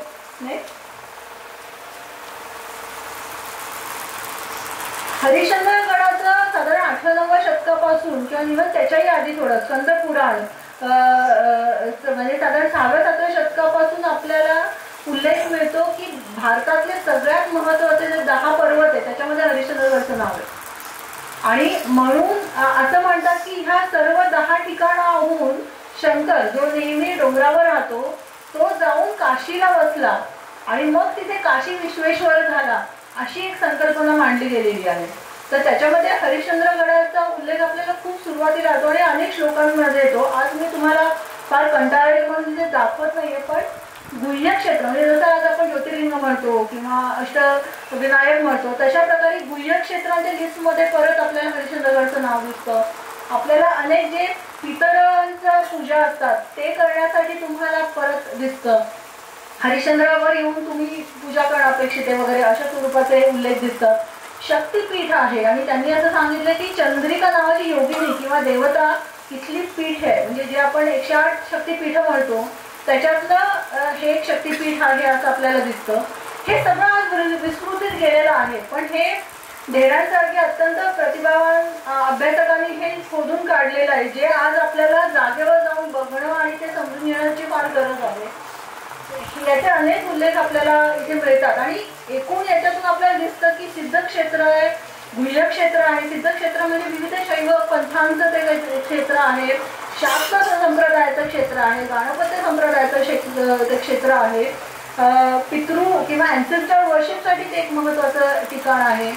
शंकराचं मूलस्थान हरिश्चंद्रेश्वराचं मूलस्थान म्हणून ते मानलं गेलेलं आहे. अशा अनेक स्वरूपात आम्हाला आपल्याला अगदी उत्तरेतल्या अनेक महात्म्यांमध्ये हरिश्चंद्राचं नाव दिसतं. आणि असं नाही की फक्त नाव दिसतं, आपल्याला पुढे कळेल की लोक इथे येत आहेत आणि त्यांचे काय पुरावे मागे ठेवून गेले ते आपण पुढे बघू. नाही आपण पुढे जाऊ. आता मी तुम्हाला अजून एक परत किल्ल्यावरून खाली आणते. आमचं सॉरी आपण बघणार आहोत नागेश्वर मंदिर. नाही हा एक खूप मोठा प्रश्न आहे आणि इथे आय थिंक आता पंकज समरे पण बसले, त्यांनी पण थोडं बहुतेक त्याच्यावर काम केलेलं आहे. पण त्यांनी कॉपरप्लेक्सवर काम केलं असेल किंवा मला माहिती नाही, पण याचा मी जरा एक शोध घ्यायचा प्रयत्न केला. साधारण तुम्हाला माहिती की आपले घाणेकर सर रद्दीतली रत्ने जमवतात आणि त्यांनी 70च्या का 80च्या दशकामध्ये काही लेख जमा केले होते आणि त्याच्यातला पहिला लेख साधारण 79 का 69चा होता, ज्याच्यामध्ये अभ्यंकर नावाच्या माणसाने असं हे केलं होतं की झंज राजाने 12 नद्यांच्या तटाशी किंवा मुखाशी 12 शिवालय बांधली असं आपल्याला ताम्रपटांमधून कळतं. हा झंज राजा शिलाहार वंशाचा होता आणि त्यांनी 9व्या शतकात तो होऊन गेला आणि त्याच्या अनेक ताम्रपट मिळतात. म्हणजे ताम्रपट म्हणजे त्याचं मिळत नाही, तर त्याचे जे वंशज आहेत त्यांनी आपल्या पूर्वजांची जेव्हा स्तुती किंवा महती गाताना जे काही लिहिलंय त्याच्यामध्ये झंजाची महती काय तर त्यांनी 12 शिवालय बांधले, झंजाची महती काय तर 12 शिवालय बांधले, अशा प्रकारचे उल्लेख मिळतात. असं त्यांनी वर्तमानपत्रात छापलं आणि त्याच्यावरून सगळीकडे ही संकल्पना रूढ झाली की झंजाचे 12 शिवालय आहेत आणि जे नदीपाशी झालेले आहेत. तर आपण त्याचा पुढे शोध घेणारच आहोत की हे नक्की काय आहे. नेक्स्ट, हा झंझ कोण होता तर त्याचा काळ आणि तो त्याचा बाप कोण, त्याचा मुलगा कोण, हे सगळं इथे दिलेलं आहे. आपल्याला असं दिसतं की अल मसुदी याच्या या अरब ट्रॅव्हलरच्या ट्रॅव्हलॉग मध्ये सुद्धा त्यांनी झंझ राजाच्या तो राजदरबारात येऊन गेलेला आणि त्यांनी त्याचा उल्लेख केलेला आपल्याला दिसतो. फार कमी उल्लेख आपल्याला या राजाचे दिसतात आणि बाकी जे आहे ते सेकंडरी आणि लेटर सोर्सेस मधून दिसतात आणि त्याचा रूट साधारण ठाणे अहमदनगरच्या बॉर्डरवर आहे असं आपल्याला दिसतं. नेक्स्ट, 910 ते 930 असं म्हणजे 1000 वर्षाच्याही आधीचं. आता कुठल्या आता कॉपर प्लेट्स आहेत जिथे जिथे झंजाचे उल्लेख मिळतात तर ह्या सर्व आहेत. साधारण म्हणजे तो गेल्यानंतर 100-1 वर्षांनी त्याचे उल्लेख आपल्याला विविध ठिकाणी दिसतात. नेक्स्ट, त्याचं साधारण टेरिटरी आपल्याला शिलाहारांची जर आपण इन्स्क्रिप्शन मोजले तर कुठे असेल तर ते साधारण इकडे दिसतं. हे आपल्याला मिराशींच्या चांगल्या शिलाहारांच्या पुस्तकात दिसतं. नेक्स्ट, आणि ही ती लिस्ट आहे जी त्या लेखामध्ये दिलेली आहे की कुठली ती शिवालय, कुठल्या त्या नद्या, कुठली ती गावं आणि कुठल्या जिल्ह्यामध्ये ते सगळं येतं. आता तुम्ही जर अगदी सरळ नजर घातली तर याच्यातले अनेक जे मंदिरं आहेत ती बऱ्यापैकी नंतरच्या काळातली दिसतात आपल्याला. ही सगळीच मंदिरं ही काही 9व्या शतकात जातील अशी नाही आहेत. 12व्या 13व्या अशा शतकातली ही मंदिरं खरं तर आहेत. तर झंझाने खरं ती बांधली होती का असा प्रश्न आपल्याला पडतो. नेक्स्ट,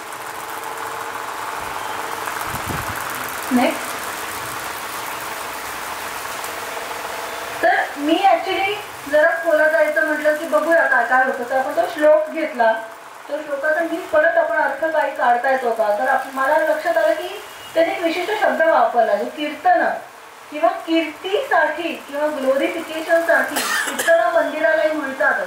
पण त्याचबरोबर कीर्ती डिनोट करायला किंवा सिम्बलाइज करायला म्हणून कीर्तन अशा स्वरूपाचा पण आपल्याला एक शब्द मिळतो. नेक्स्ट, त्याच्या योगे मी जेव्हा वाचलं तर त्याचा असा अर्थ होता, great Jhanjha has contributed without any delay a pious work of in the form of 12 शिवालयास which would serve as staircase leading to heaven for the noble beings. म्हणजे सिद्ध पुरुषांना स्वर्गारोहणासाठी किंवा स्वर्ग प्राप्तीसाठी जणू जिना किंवा सोपान व्हावा अशा स्वरूपाची मी 12 मंदिरं बांधतो आणि त्याच्याने मी प्रसिद्ध होईल किंवा मी लक्षात राहील किंवा हीच माझी काही कीर्ती आहे अशा स्वरूपाचा तो श्लोक आहे. त्याच्यामध्ये कुठे नदीचा उल्लेख नाहीये. ओके, नेक्स्ट, पुढे तर मी एक छोटंसं मंदिर मग म्हटलं अभ्यासाला घेऊया नागेश्वर नावाचं. त्याला आपण हा हायपोथेसिस लावला तर काय होतं. नेक्स्ट,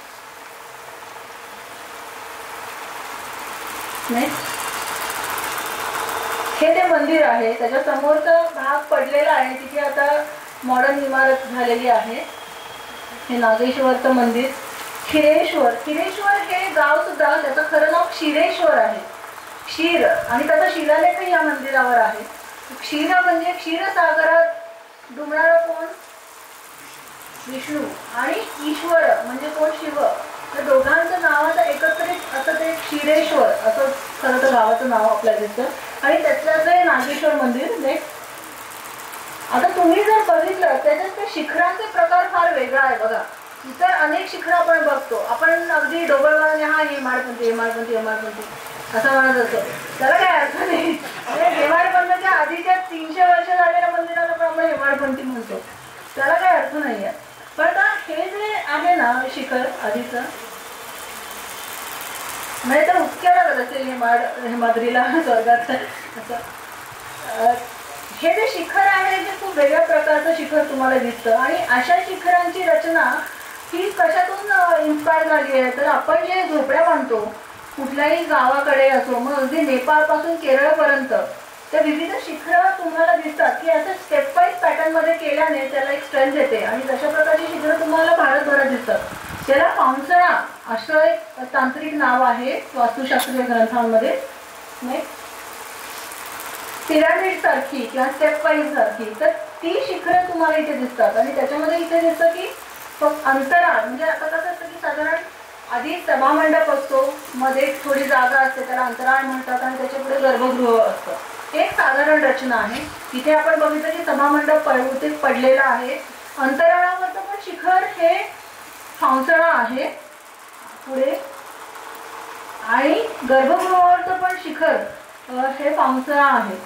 स्टेप वाईज पॅटर्न मध्ये 7 एक लेअर असलेलं वरती घंटाकार आणि कळस असलेलं असं ते शिखर तुम्हाला दिसतं. ते आता बाजूला पडलेत, खाली पडलेले आहेत, पण आम्ही ते कन्स्ट्रक्ट करून वरती चढून मिळून हे जितकं आम्हाला रिकन्स्ट्रक्ट करता आलं तितकं केलं. नाही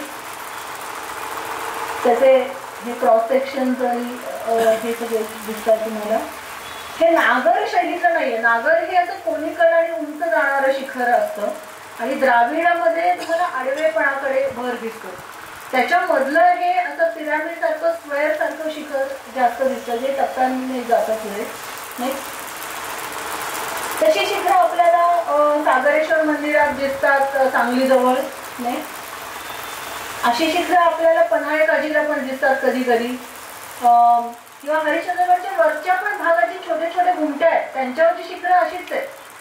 तर ही शिखरं पावसाळा शैली ही सुरुवातीला गर्भगृहांवर असणं हे होतं, पण तशी मंदिरच आता आपल्याकडे शिल्लक नाही. आता आपल्याकडे मोठी मोठी शिखरांची मंदिरं झालेली दिसतात. ही नंतर मागे पडली शैली, पण जी आधीची मंदिर झाली आहे त्याच्यात तुम्हाला ही शिखरं दिसतात.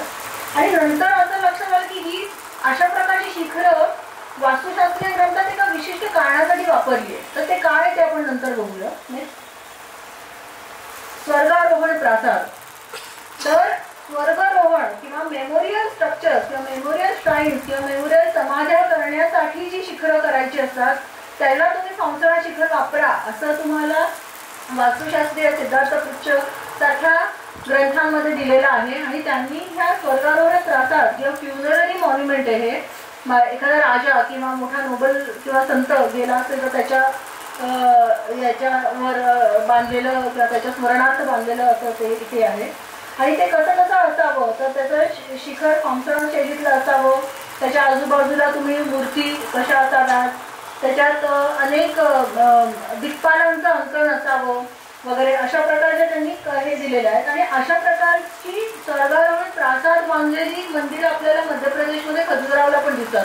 तिथे चंदेला राजांनी लिहिलं की आम्ही स्वर्गारोहण प्रासाद बांधतो. मातंगेश्वर नावाचं एक खजुराहोच्या कॉम्प्लेक्समधलं मंदिर आहे की तिथे लिहिलेलं चंदेल राजाने की हे स्वर्गारोहण प्रासाद आहे. त्याच्या योगे तो राजा चंदेल राजा स्वर्गावर रोहण करणार आहे. नाही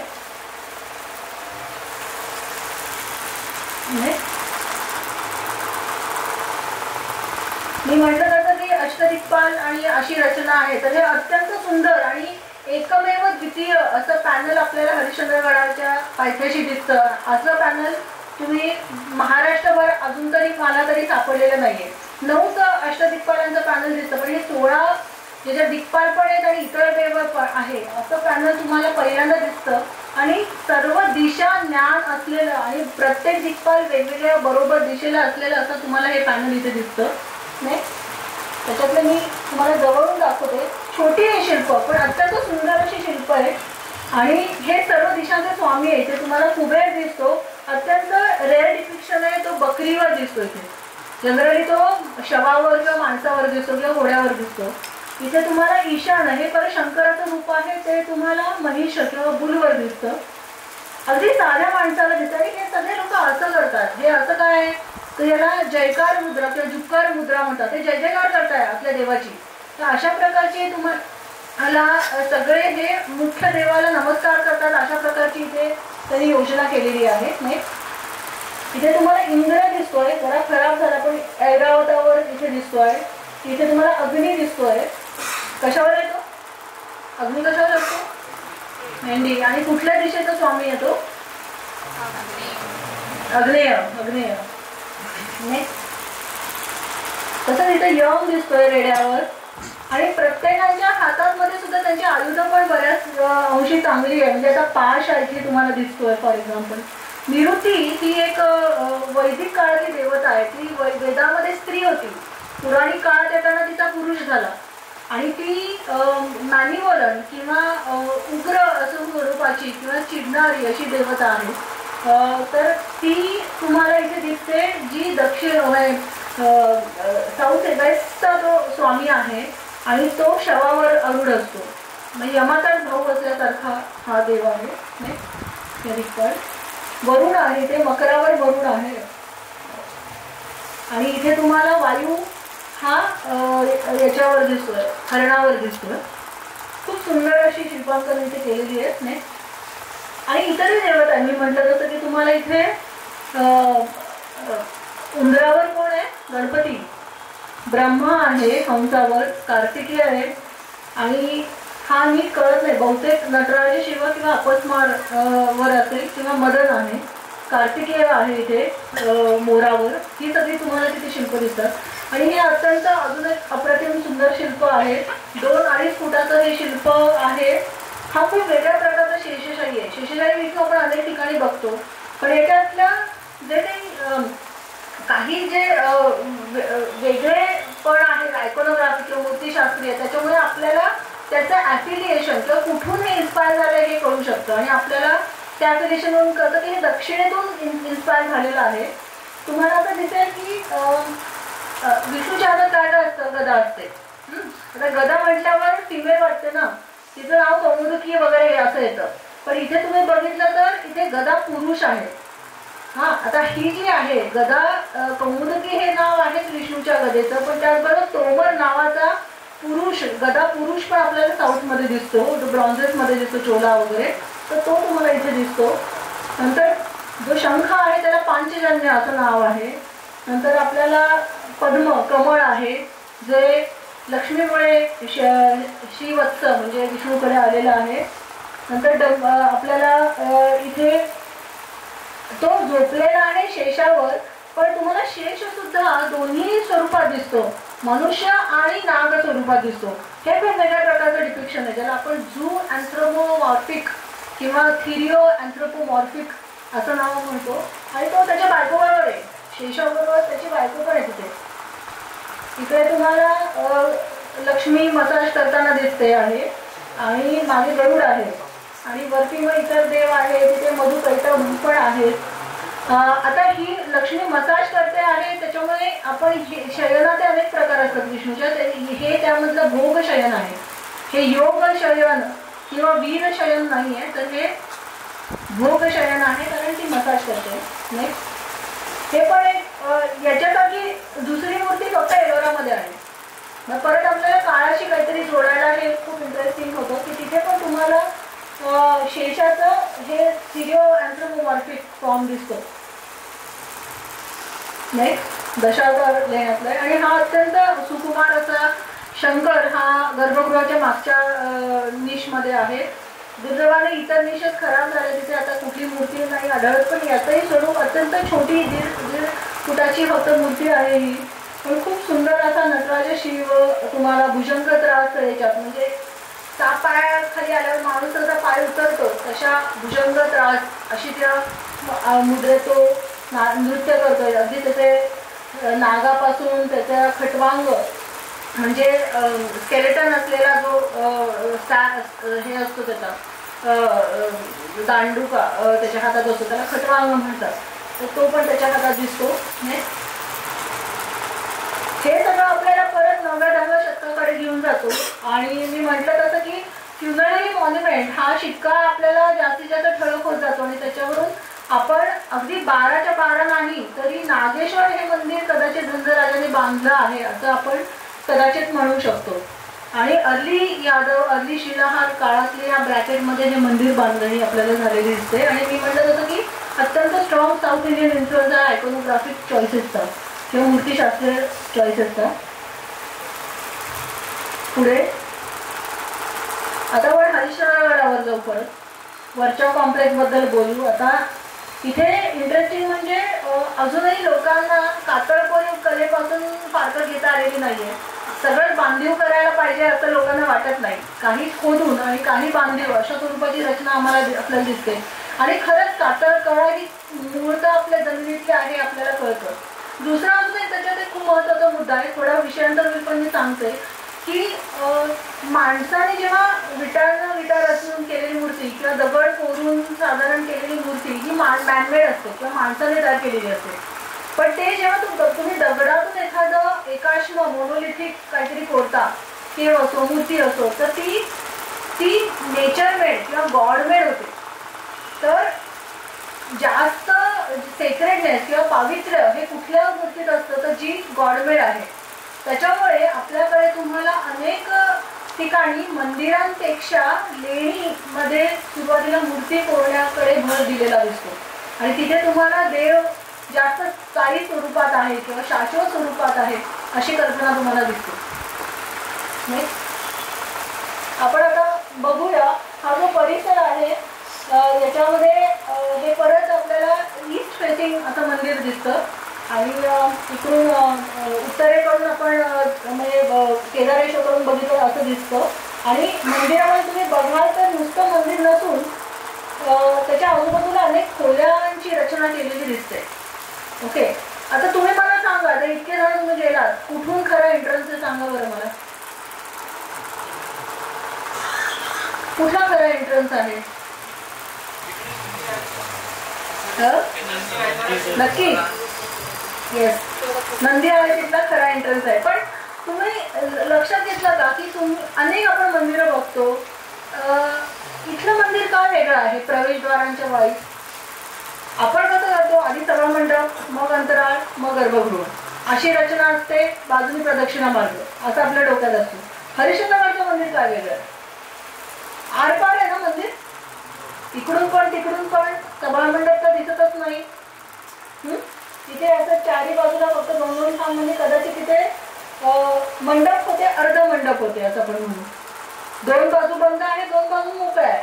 पण दोन रचना का? तर माणसं येऊ शकत नाही का एका दारातून? काय म्हणजे का असेल असं?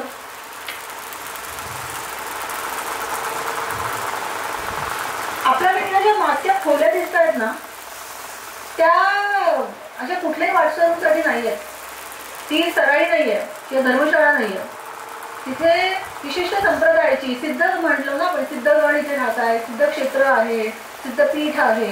तर हे शैव सिद्ध योगी जे राहतात ते त्या खोल्यांमध्ये राहणं त्यांनी अपेक्षित आहे.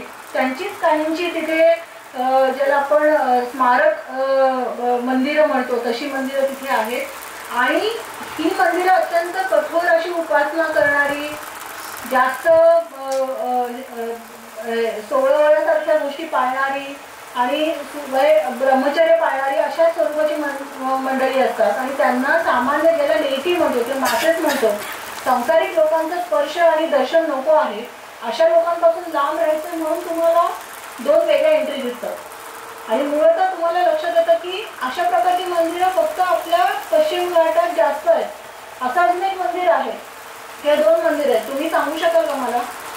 बघितलं असेल तुम्ही. परत किल्ल्यांच्या पायथ्याशी रतनवाडीचं अजून एक आहे. अजून कुठलं मंदिर आहे? अकोल्याचं सिद्धेश्वर मंदिर बघितलंय कोणी? ते पण असंच आहे, आरपार मंदिर आहे. तिथे सभामंडपातलं तरी दोन्हीकडून वेगळी रचना आहे.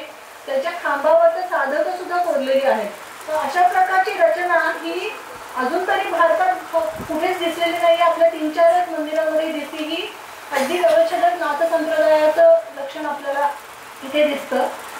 नेक्स्ट, हे मंदिराचे बरेच भाग आहे. आता हे जागेवर जाऊन दाखवण्याची गोष्टी आहे, पण मी तितकं सांगता येईल. मला ओंकार म्हणाले सांग म्हणून मी सांगते. आता हे म्हणजे जी चंद्रशिला आपल्याला दिसते एंट्रीला, द्वारशाखा परत आहे. पण इथे साधी अगदी एक म्हणजे अर्धस्तंभांची अशी एकच ही असलेली शाखा असलेली द्वारशाखा आहे. इलॅबरेट 5-5, 6-6 याच्या द्वारशाखा आपल्याला दिसत नाही. आपण बघतोय तसं तो अर्धमंडप तुटलेला आहे, पण तुम्हाला खांब काही जुने दिसत आहेत आणि बाकीचे 2 भाग बंद केलेले आहे असं दिसत आहे. त्या पिलर्सवरूनही आपण डेटिंग करतो. त्याच्या भोवती छोट्या छोट्या मूर्ती पण कोरलेल्या आहेत, त्या आपण थोड्याशा बघू नंतर. तुम्ही वरती जर बघितलं तर हे आता कोनिकल आहे. हे स्टेपवाईज शिखर आहे का कोनिकल आहे? काय वाटतं तुम्हाला? कोनिकल आहे राईट. तर हे कुठलं शिखर असेल? कोणाला सांगता येईल? नागर. हे नागर शिखर आहे आणि त्याच्यावर गोपद्म स्वरूपाची रचना आहे. त्याच्याने त्यांनी थोडेसे मजले दाखवायचा प्रयत्न केला, पण हे मूळचं नागर शिखर आहे हरिश्चंद्रेश्वरचं. आणि बऱ्यापैकी डेव्हलप फॉर्म दिसतो आणि त्याच्या शिखर आणि एकूण रचनेवरून आपण साधारण 12वे-13वे शतक ते 14वे शतकपर्यंत त्याचं डेटिंग करू शकतो. याच्याही मूर्तींची जी शैली आणि हे जर तुम्ही बघितलात, आता खूप पावसाने खराब झालेले आहेत, पण ते पण खालच्या नागेश्वर मंदिराच्या जवळ जाणाऱ्या साऊथ इंडियन इन्फ्लुएन्सेसवाल्या आहेत. तुम्ही बघितलं तर बाजूचं बंद केलं आणि बरेच बदलही केलेले आहेत कॉम्प्लेक्सेसमध्ये. छोट्या छोट्या देवळ्या करणं, नवीन त्याच्यात नवीन मूर्ती हे एस्टॅब्लिश करणं, अशा प्रकारचे इथे कामं झालेली दिसतात. गणपती परत सगळीकडे दिसतो. एक अत्यंत महत्त्वाचा वीरगड तिथे आहे जो चारी बाजूने कोरलेला आहे. तो कदाचित त्या ज्याने मंदिर उभारलं त्या राजाचा असावा कदाचित. अनेक हत्तींवर आरूढ झालेले लोक किंवा विद्याधर हे सेमी डिवाइन क्रीचर तुम्ही बघितलं असाल. तुम्हाला जसं एखादी महत्त्वाची इव्हेंट चाललेली असते बघा पौराणिक, तर लगेच सगळे आकाशात जमा होतात. म्हणजे आम्ही म्हणतो जुन्या काळाची JCB की खुदाई असेल असं, म्हणजे तर तशा टाईपचं. तर तसे ते लोक जमतात, किन्नर हे ते. त्याच्यामध्ये विद्याधर म्हणून हार घेतलेले आणि अत्यंत ज्ञानी असे लोक असतात. तर त्यांची चित्र तुम्हाला या हत्तींवर सगळीकडे कोरलेली दिसतात या पूर्ण मंदिराच्या. आणि मग काही देवता आहे, पण त्यांची आता ज्याला आपण लांछनं किंवा त्यांच्या हातातल्या गोष्टी आयुधं इतकी जीर्ण झाली की आपल्याला मूळतः कुठली देवता हे ओळखता येत नाही. पण वैष्णव आणि शैव पंथातले देव आहे हे आपल्याला लक्षात येतं. आणि इथे तुम्हाला अशा ज्या वेगवेगळ्या मूर्ती तिथे विखुरलेल्या आहेत, त्याच्यामध्ये ते इतकी जी आहे ती उमामहेश्वर आलिंगन मूर्ती आहे. त्याचप्रमाणे हरगौरी अशी एक मूर्ती आहे. आता हर म्हणजे पण शंकर आणि गौरी म्हणजे उमा, मग काय फरक आहे? तर हरगौरीचं जे गौरीचं जे रूप आहे ते प्री मॅरेज रूप आहे. त्याच्यामुळे ती घोरपडीवर आरूढ असते गोधा नावाच्या. त्याच्यामुळे तिच्या खाली घोरपड दाखवतात. आणि जेव्हा उमा महेश्वर आफ्टर रिसेप्शन वगैरे ती होते तेव्हा मग तिच्या खाली सीमा दाखवतात. तर असे आपल्याला फरक ह्या मूर्तींमधून करता येतात.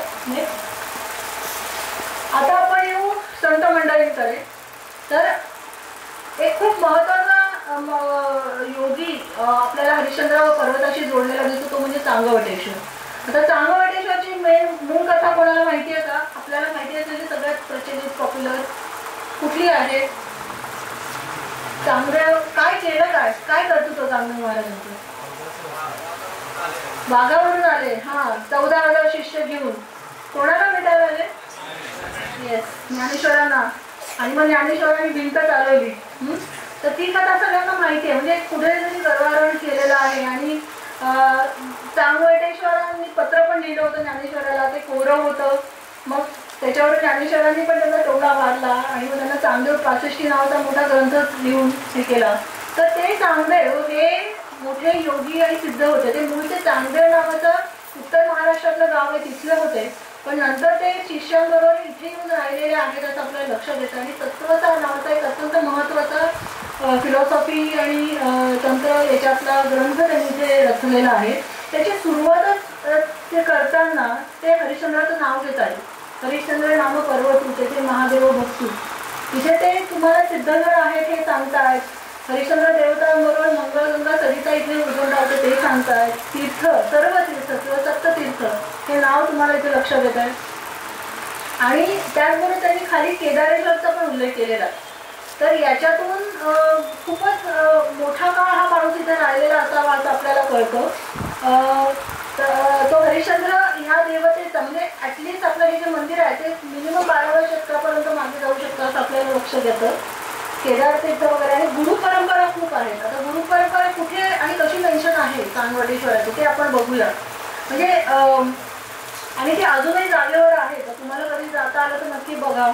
आणि त्यामुळे 12व्या शतकापर्यंत जे 5व्या शतकापासून सुरू झालेलं एक तीर्थक्षेत्र होतं किंवा गुह्यक्षेत्र होतं, त्याचं एक मोठं पिलग्रीम साईडकडे वाटचाल आपल्याला इथे लक्षात येते.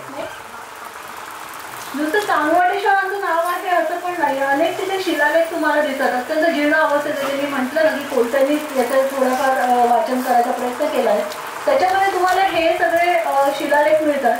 त्याच्यानं गुहेश्वर भैरव हा केदारेश्वर या लेण्यामधला आहे, ते या भैरवाचं नाव आहे. कदाचित तिथे मोठी भैरवाची मूर्ती असावी जी आज नाही आहे. हरिश्चंद्रगडाचं दुर्दैव ते की तिथे अनेक मूर्ती आज जागेवर नाही आहेत, त्या गायब झालेल्या आहेत आणि त्याची पण काही कारणं आहेत, आपण ती नंतर बघूया. आणि इथे तुम्हाला अनेक दिसतं वटेसर, शिवस्य, प्रणमती, सांगा वटेश्वराचा याचे 2 लेख आहेत. आणि याच्यातून तुम्हाला त्यांची थोडीफार गुरु परंपरा पण कळते की चक्रपाणी वटेश्वर नंदतू असं असायला पाहिजे, तुस्त्या सुतू विकटदेवी, त्याचा मुलगा किंवा त्याचा डिसायपल हा विकटदेव, अशा प्रकारची नावं तुम्हाला इथे दिसतात. आणि मी साधारण ज्याला आपण पिलग्रिम इन्स्क्रिप्शन्स म्हणतो, आपण मी इथे येऊन गेलो, जसं आज आपण फरशी बसवतो तशा स्वरूपात त्यांनी इन्स्क्रिप्शन इथे बसवलेली आहेत किंवा कोरलेली आहेत. आणि नाथ कनेक्शन काय आहे तर खुद्द निवृत्तीनाथ, गणवीनाथ आणि ज्ञानेश्वर इथे येऊन गेलेले आणि त्यांनी कोरून ठेवलं की आम्ही इथे येऊन गेलो. सो हे खूपच महत्त्वाचं आहे, जे आपण आज हरिश्चंद्रगडला गेल्यावर कधी लक्षातही घेत नाही. तो त्या काळातलं बऱ्यापैकी मोठं तीर्थक्षेत्र होतं, वारी मार्गावरचं पण कदाचित असावं असं. आणि तिथे तुम्हाला त्यांच्याबरोबरच इतर अनेक सकपनाथ वगैरे, दक्षिणनाथ वगैरे अशी अनेक नाथांची नावं पण दिसतात. त्याचबरोबर काही ठिकाणी मूर्ती पण दिसतात. आज जी भंग पावलेली छोटीशी स्मारक मूर्ती मंदिरं आहेत तिथे तुम्हाला त्या मूर्ती दिसतात. आणि आपल्याला असंही लक्षात येतं की इन्स्क्रिप्शन्स आहेत, समाध्या आहे, रिच्युअल स्पेसेस आहेत. तुम्ही नाथ संप्रदायाची जर त्यांना जी साधना करण्याच्या ज्या गोष्टी असतात त्याच्या अनेक, जशा छोट्या गुहा किंवा कमी ऑक्सिजन असलेली जागा, अशा अनेक त्या परिसरात तुम्हाला अजूनही दिसतात. आणि पुढे आपल्याला माहिती आहे की ज्ञानेश्वरांनी जरी पत्र लिहिलं तरी खरा चांगदेवाचा गुरु मुक्ताबाई होती. आणि मुक्ताबाई आणि चांगदेव यांनी पण नंतर तिथे काही काळ वास केला असावा असं वाटतं.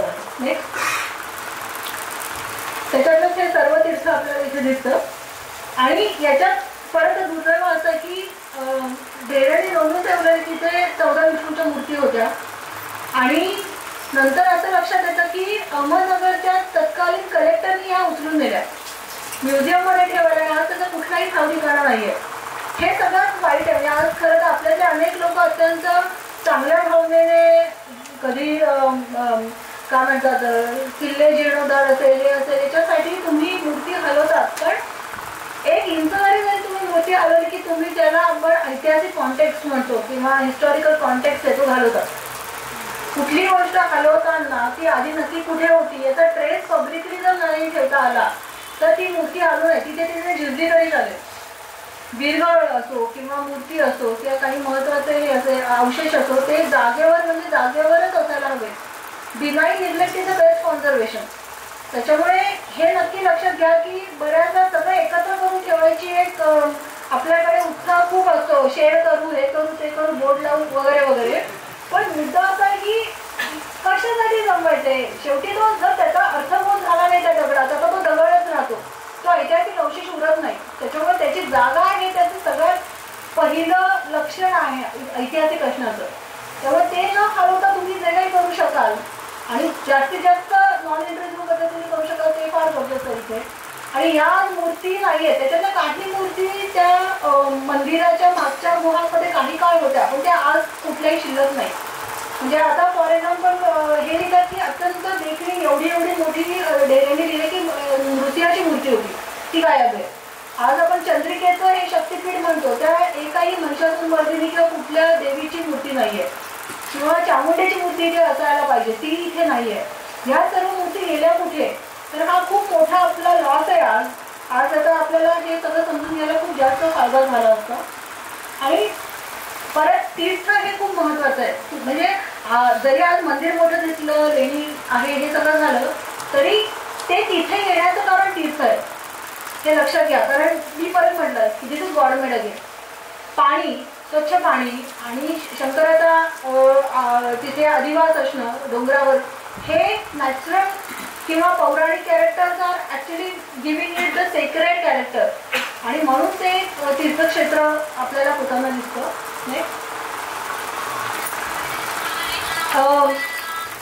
इथे हे जे दिसत आहे त्याला आपण मी म्हटलं ना की जे मेमोरियल टेम्पल्स म्हणतो तर फ्युनररी मॉन्युमेंट्स ही तुम्हाला पावसाळा शिखरातली परत दिसत आहे छोटी छोटी. ह्या मूर्तीला बरेच जण विश्वामित्राची घुमटी म्हणतात त्या घुमटीला, आणि याला विश्वामित्र अनेक जण म्हणतात, पण हा विश्वामित्र नाही आहे. आपल्याकडे मी म्हटलं तसं की सगळे या 10 जे पर्वत आहेत भारतामधले तिथे नदीचं खालून नदीचं जाऊन वरती शंकराला अभिषेक करण्याची पद्धत आहे. ज्याला कावडियास वगैरे माहिती आहे तुम्हाला, मध्य प्रदेशमध्ये असतात जे जातात कुठे ओंकारेश्वरला जातात वगैरे, तशा स्वरूपाची परंपरा आपल्याला हरिश्चंद्रगडला दिसते. आणि त्याचं एक इथे जलवाहक ही मूर्ती आपल्याला दिसते. अशा मूर्ती तुम्हाला अगदी कालिंजर वगैरे सारख्या किल्ल्यांवरही खूप मोठ्या प्रमाणात दिसतात. आणि साधे माणसं नाही तर मोठे मोठे राजे ही करत असावेत. म्हणजे खरं सांगायचं तर जो जयसिंह आहे किंवा ह्या राजाने पण कदाचित अशा प्रकारचा इथे अभिषेक केलेला असावा. तर मला असं म्हणायचं की गोष्ट पण सांगूया आपण, दंतकथा जी काही असेल हरिश्चंद्राची मायथॉलॉजिकल, पण त्याचबरोबर इतिहास सांगितला तर अजून मजा येईल लोकांना. आता आपण मेडिवल हिस्ट्रीकडे येतो तेव्हा जरा वेगळंच काहीतरी सुरू होतं. मी म्हटलं तसं की यादव काळातले आपल्याला थेट काही पुरावे या भागातले मिळत नाही, जरी हा परिसर तसा यादव काळात आहे असं दिसतं आपल्याला. पुढे आपल्याला दिसत होतं की जसं जसं ट्रेड सुकत चाललं आहे तसं या भागाचं महत्त्व कमी झालेलं आहे. नंतरच्या 12व्या-13व्या शतकानंतर सुद्धा त्याचं तीर्थक्षेत्र म्हणून महत्त्व बऱ्यापैकी झपाट्याने कमी झालेलं आहे. आणि कधीतरी कदाचित बहामनी काळात किंवा त्यानंतर झालेल्या युद्धखोरीमुळे किंवा याच्यामुळे जे काही नुकसान झालं त्याच्यामुळे कुठेतरी हे विध्वंसामुळे हे विस्मृतीत गेलेलं क्षेत्र झालेलं आहे असं आपल्याला दिसतं.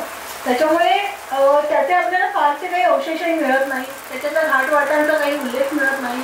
तुम्ही घाटवाटा आणि चौक्यांमध्ये बघितलं किंवा कुठल्याही अशा कागदपत्रांमध्ये बघितलं तर पहिला आपल्याला उल्लेख जो मध्ययुगातला मिळतो तो छत्रपती शिवाजी महाराजांनी चांगल आणि जीवधन या 2 किल्ल्यांबरोबर हा किल्ला घेतल्याचा तो 1670 मध्ये मिळतो.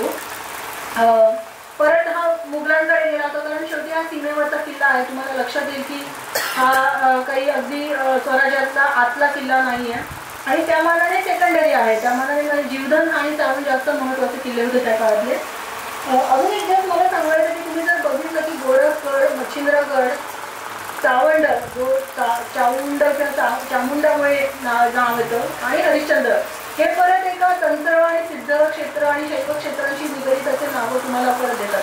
नाथांचा परत तिथे खूप जोरदार अंडरलाइनिंग तिथे दिसतं. आपल्याला असं दिसतं की नानासाहेबांनी सुद्धा खूप कष्ट घेतले होते हा किल्ला घ्यायचे, आणि त्याच्यासाठी त्यांनी कर्णाली शिंदे आणि तिथल्या मुस्लिम जे काही शिपाई होते त्यांच्याशी कॉन्टॅक्ट केला होता.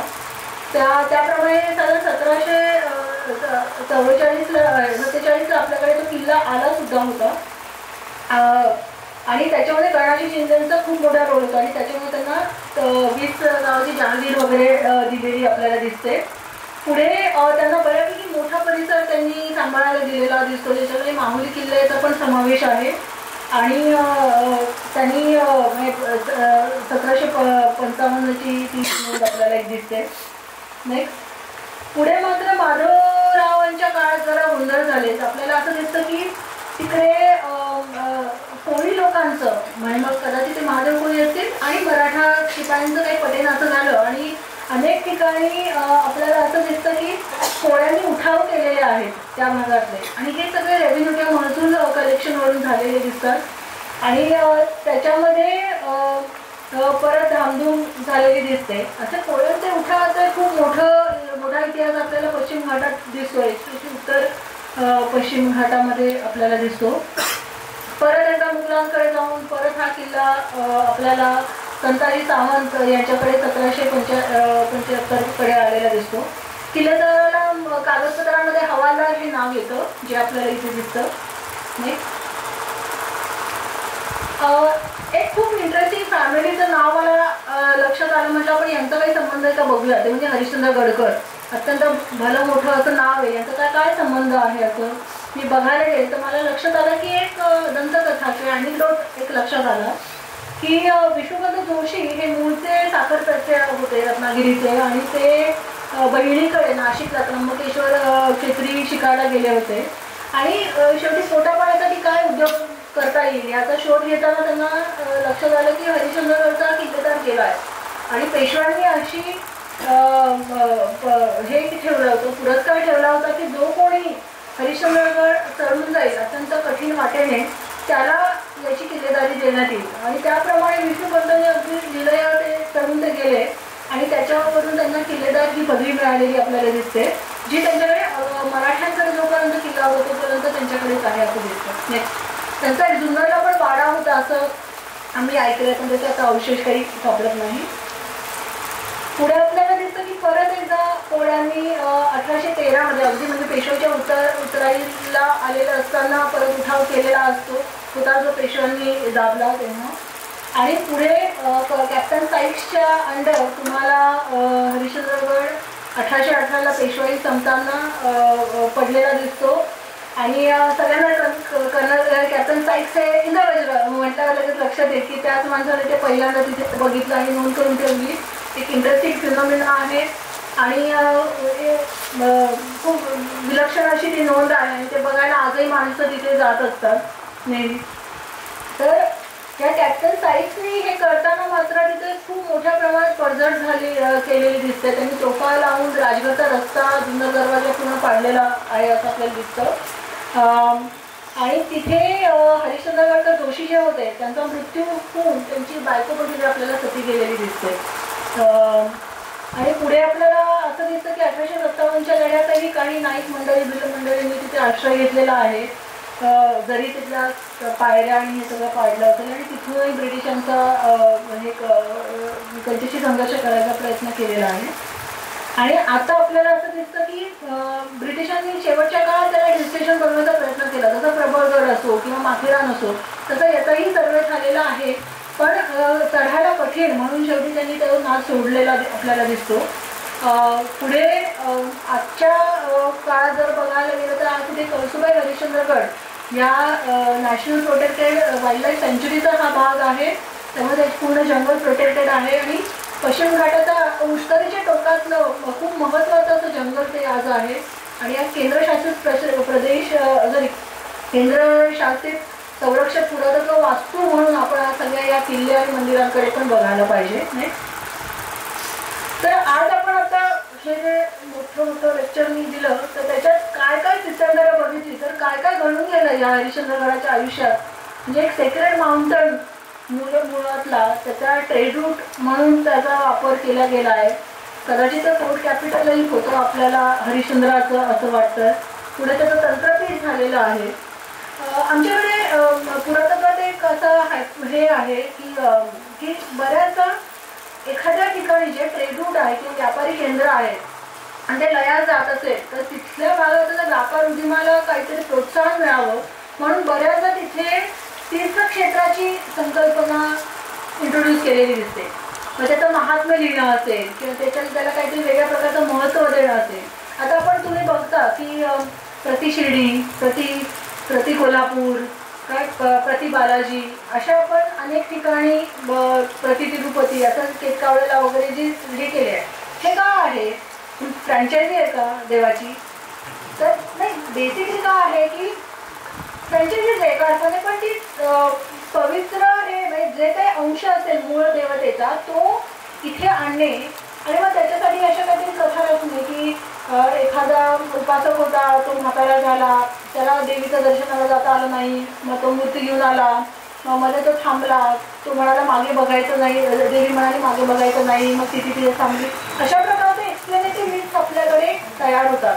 हरिश्चंद्रगडचं आपल्याला माहिती नाही, पण मला असं वाटतं की एकूण जे काही एक महत्त्वाचं व्यापारी केंद्र जसं जसं लयाला जात होतं तसं त्याचं एकीकडे तीर्थक्षेत्र म्हणून तुम्हाला ते बरीच पावताना दिसतं आणि पुढे 400-500 वर्ष ते महत्त्वाचं तीर्थक्षेत्र म्हणून तुम्हाला तिथे ऑपरेट होताना दिसतं.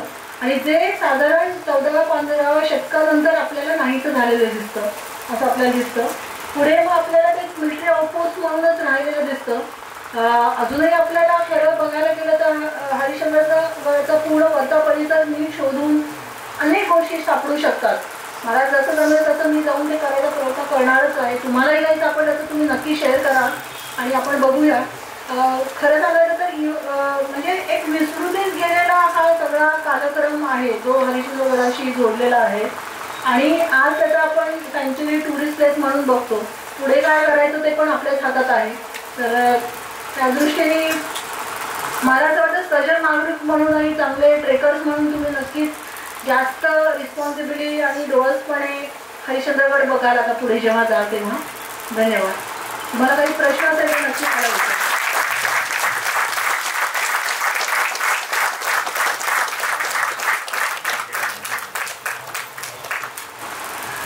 म्हणलं तसं की सायलीने ऑलरेडी आपल्याला सिक्वेलची एक झलक दाखवलेली टू बी कंटिन्यूड म्हणून, तर आपल्याला नक्की याचं सिक्वेल करायला आवडेल.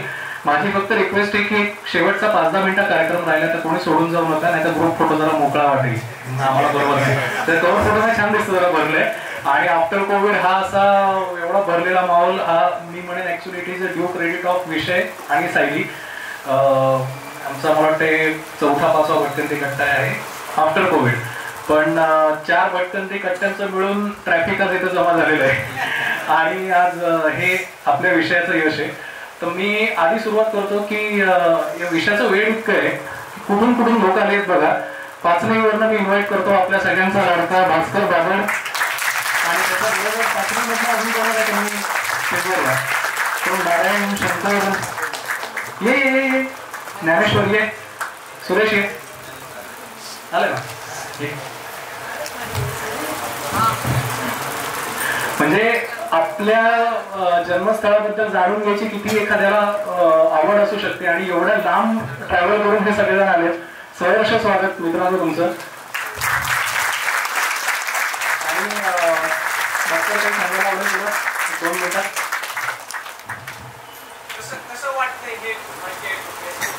सगळ्यात महत्वाची गोष्ट आहे हरिश्चंद्रगडाची सगळ्यात मोठी शोकांतिका म्हणजे आज जी तुमच्यासारखी जुनी मंडळी आहे ती येणं बंद झाली. आता मी गेले कमीत कमी 20 वर्षापासून हरिश्चंद्रगड जवळून बघतोय, पण ही खरी शोकांतिका आहे. दुसरी गोष्ट सांगायची, आता मॅडमने सगळं सांगितलंय की तीर्थक्षेत्र, शक्तीपीठ, भक्तीपीठ इथं बाहेर आता सध्या दिसतच नाहीये. आता सध्या झालंय गोंगाटपीठ. हरिश्चंद्रगडाला ओंकार दादा किंवा वाडेकर सर आम्ही मिळून एक प्रोजेक्ट केला हरिश्चंद्र आणि त्याच्या वाटा. तर वाटांच्या बद्दल बऱ्याच वेळेस लोकांमध्ये खूप मोठा संभ्रम आहे. पहिला संभ्रम, हरिश्चंद्रगडाला खेरेजूरची जी आपण टोलखिंडी मार्गे वाट जाते ती आपल्या सोयीनुसार आपण बनवलेली वाटे. ज्यावेळेस आपण वेगळ्या शिल्पापासून वरती चढतो तर गडावरती जाताना कुठेही तुम्हाला पायऱ्या किंवा एखादी अशी दरवाजा त्या गोष्टी दिसत नाहीये, तर ती आपल्या सोयीनुसार बनवलेली वाट आहे. पाचण्याची वाट ही त्याच प्रकारची की तिथेही आपल्याला कुठल्याही प्रकारचं स्ट्रक्चर किंवा सापडत नाही, तर तिथूनही ती आपल्या सोयीसाठी बनवली आहे. सगळ्यात जुन्या वाटा म्हणजे राज दरवाजाची वाट, जी जुन्नर दरवाजा म्हणतो. खेडेश्वरच्या नागेश्वर मंदिरापासून वरती जाते आणि बालेकिल्ल्याला वरती निघते. दुसरी जुनी वाट राज दरवाजाची वाट. ओंकाराचं विश्लेषण करून सांगाल तिला प्रॉपर दरवाजाचे अवशेष आहेत. आणि तिसरी कोकण दरवाजा, जी बैलघाटा मार्गे वरती येऊ सादरे घाटा मार्गे वरती येऊन घोडेमाळा मार्गे बैलघाटाने वरती चढते. तर तिच्यात आणि नाणेघाटाच्या वाटेमध्ये म्हणजे एकदम सामने बैल आपल्या जी नाणेघाटाची नागमोडी वाट किंवा गाढवं बैल घोडेवरती जाईल एवढी सुंदर वाटेल. तर तिच्याकडे दुर्लक्ष झाल्यामुळे ती कधी परत प्रकाशात आलीच नाही. हो हो. आणि जी याची नळीची वाट, तर नळीच्या वाटेच्या त्यांनी हे सांगितलेली गोष्ट हरिश्चंद्रगडकर त्यांनी तिकडनं वरती आल्यानंतर ज्यावेळेस नळीच्या वाटेत चढून येतो तिथे एक चौकी आहे. कधी गेल्यानंतर बघा ती चौकी गडकर चढून आल्यानंतर बांधली चौकी. दुसरी गोष्ट, हरिश्चंद्रगडावरती वस्ती. हरिश्चंद्रगड हा शक्तीपीठ असल्यामुळे तिथे येणारा जे लोक होती तर ती म्हणजे मेडिटेशन किंवा याच्यासाठीच यायची. त्याच्यामुळे तो मंदिराचा जो परिसर आहे, मंदिराच्या गुफा ज्या आहेत त्या गुफा जर व्यवस्थित बघितल्या प्रत्येक गुफेच्या डाव्या उजव्या साईडला पाण्याची कुंड आहे. म्हणजे त्या गुफेमध्ये राहणाऱ्या लोकांची वर्षभर पाण्याची व्यवस्था होईल एवढी खोल कुंड आहे. म्हणजे कमीत कमी 50 जण. लई जास्तीत जास्त झाली तर 70-75, याच्यापेक्षा जास्त नाही. आणि बालेकिल्ल्याचा परिसर आहे, त्या परिसरामध्ये याची किल्लेदारांची घरं आणि त्याचे अवशेष बऱ्यापैकी आहेत. फक्त आता झाडं गवत वाढल्यामुळे ते दिसत नाही आणि आपण तिकडे जातही नाही, त्याच्यामध्ये कळतही नाही.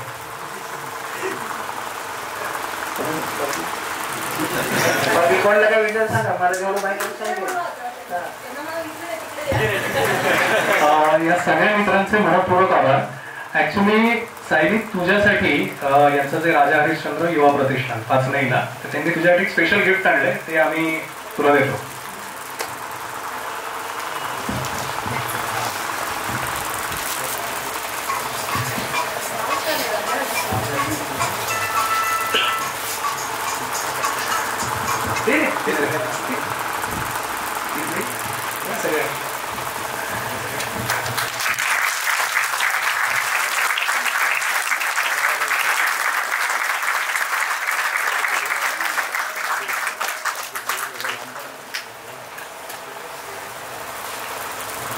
आणि भटकंती गटातर्फे हे जे एवढं ट्रॅव्हल करून आले, तर त्यासाठी आमच्याकडनं एक पूर्ण फुलाची पाकळी म्हणून प्रतिष्ठानला एक पुस्तक आम्ही आमच्या वतीने भेट देतोय.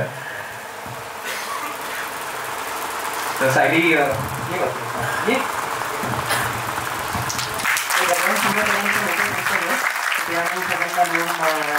तुमची फक्त नावं सांगा एकदा सगळ्यांना लक्षात येईल. डायरेक्ट सांगितलं तरी चालेल. नावं सांगा फक्त तुमची. ज्ञानेश्वर पाचनेला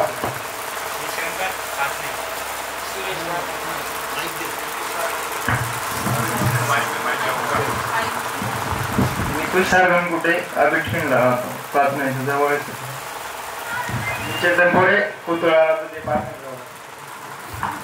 नारायण पाचनेरा. तिथून ट्रॅव्हल करून आले. म्हणजे फक्त ज्ञानेश्वर हा नोकरीनिमित्त भोसरीच्या मध्ये राहतो, पण हे सगळेजण आज एवढं ट्रॅव्हल करून आलेले आहेत. आणि हीच एक उत्सुकता असते की आपल्या जन्मस्थळाबद्दल किंवा आपलं कार्यक्षेत्र जे आहे त्याच्याबद्दल जाणून घेण्याची, आणि हे जा त्यांच्याकडून शिकणार. की तुमच्या सगळ्यांचं स्वागत आणि पुन्हा पुन्हा आपली भेट होत राहावं अशी तुम्हाला सदिच्छा. सचिन पानसरे नाणेघाट सगळेच ओळखत असायला, आणि सचिन जंगम आणि संदीप जंगम. तर हे तिघही जण आता व्यवसाय निमित्त पुण्यात असतात, पण हे दोघं जण रायरेश्वरचे आहेत आणि सचिन नाणेघाटाचे आहे. सो आपण त्यांचं एक पुस्तक देऊन त्यांचं स्वागत करूया.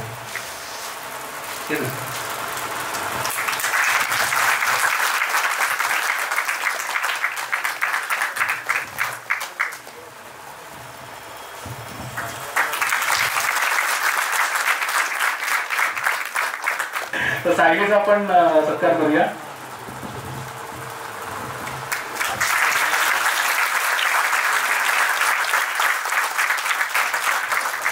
सो आजचा भटकंती कट्टा आपण इथे कंक्लूड करूया. पुढच्या महिन्याचा जो सप्टेंबरचा भटकंती कट्टा आहे त्याची अनाउन्समेंट आम्ही पेजवर आणि व्हॉट्सअप ग्रुपवर करू. एकच आहे फक्त की ग्रुप फोटो एक शेवटचा निघेल आणि आपण चहा पानाचा आस्वाद घेऊन आपण कंक्लूड करूया. ओके.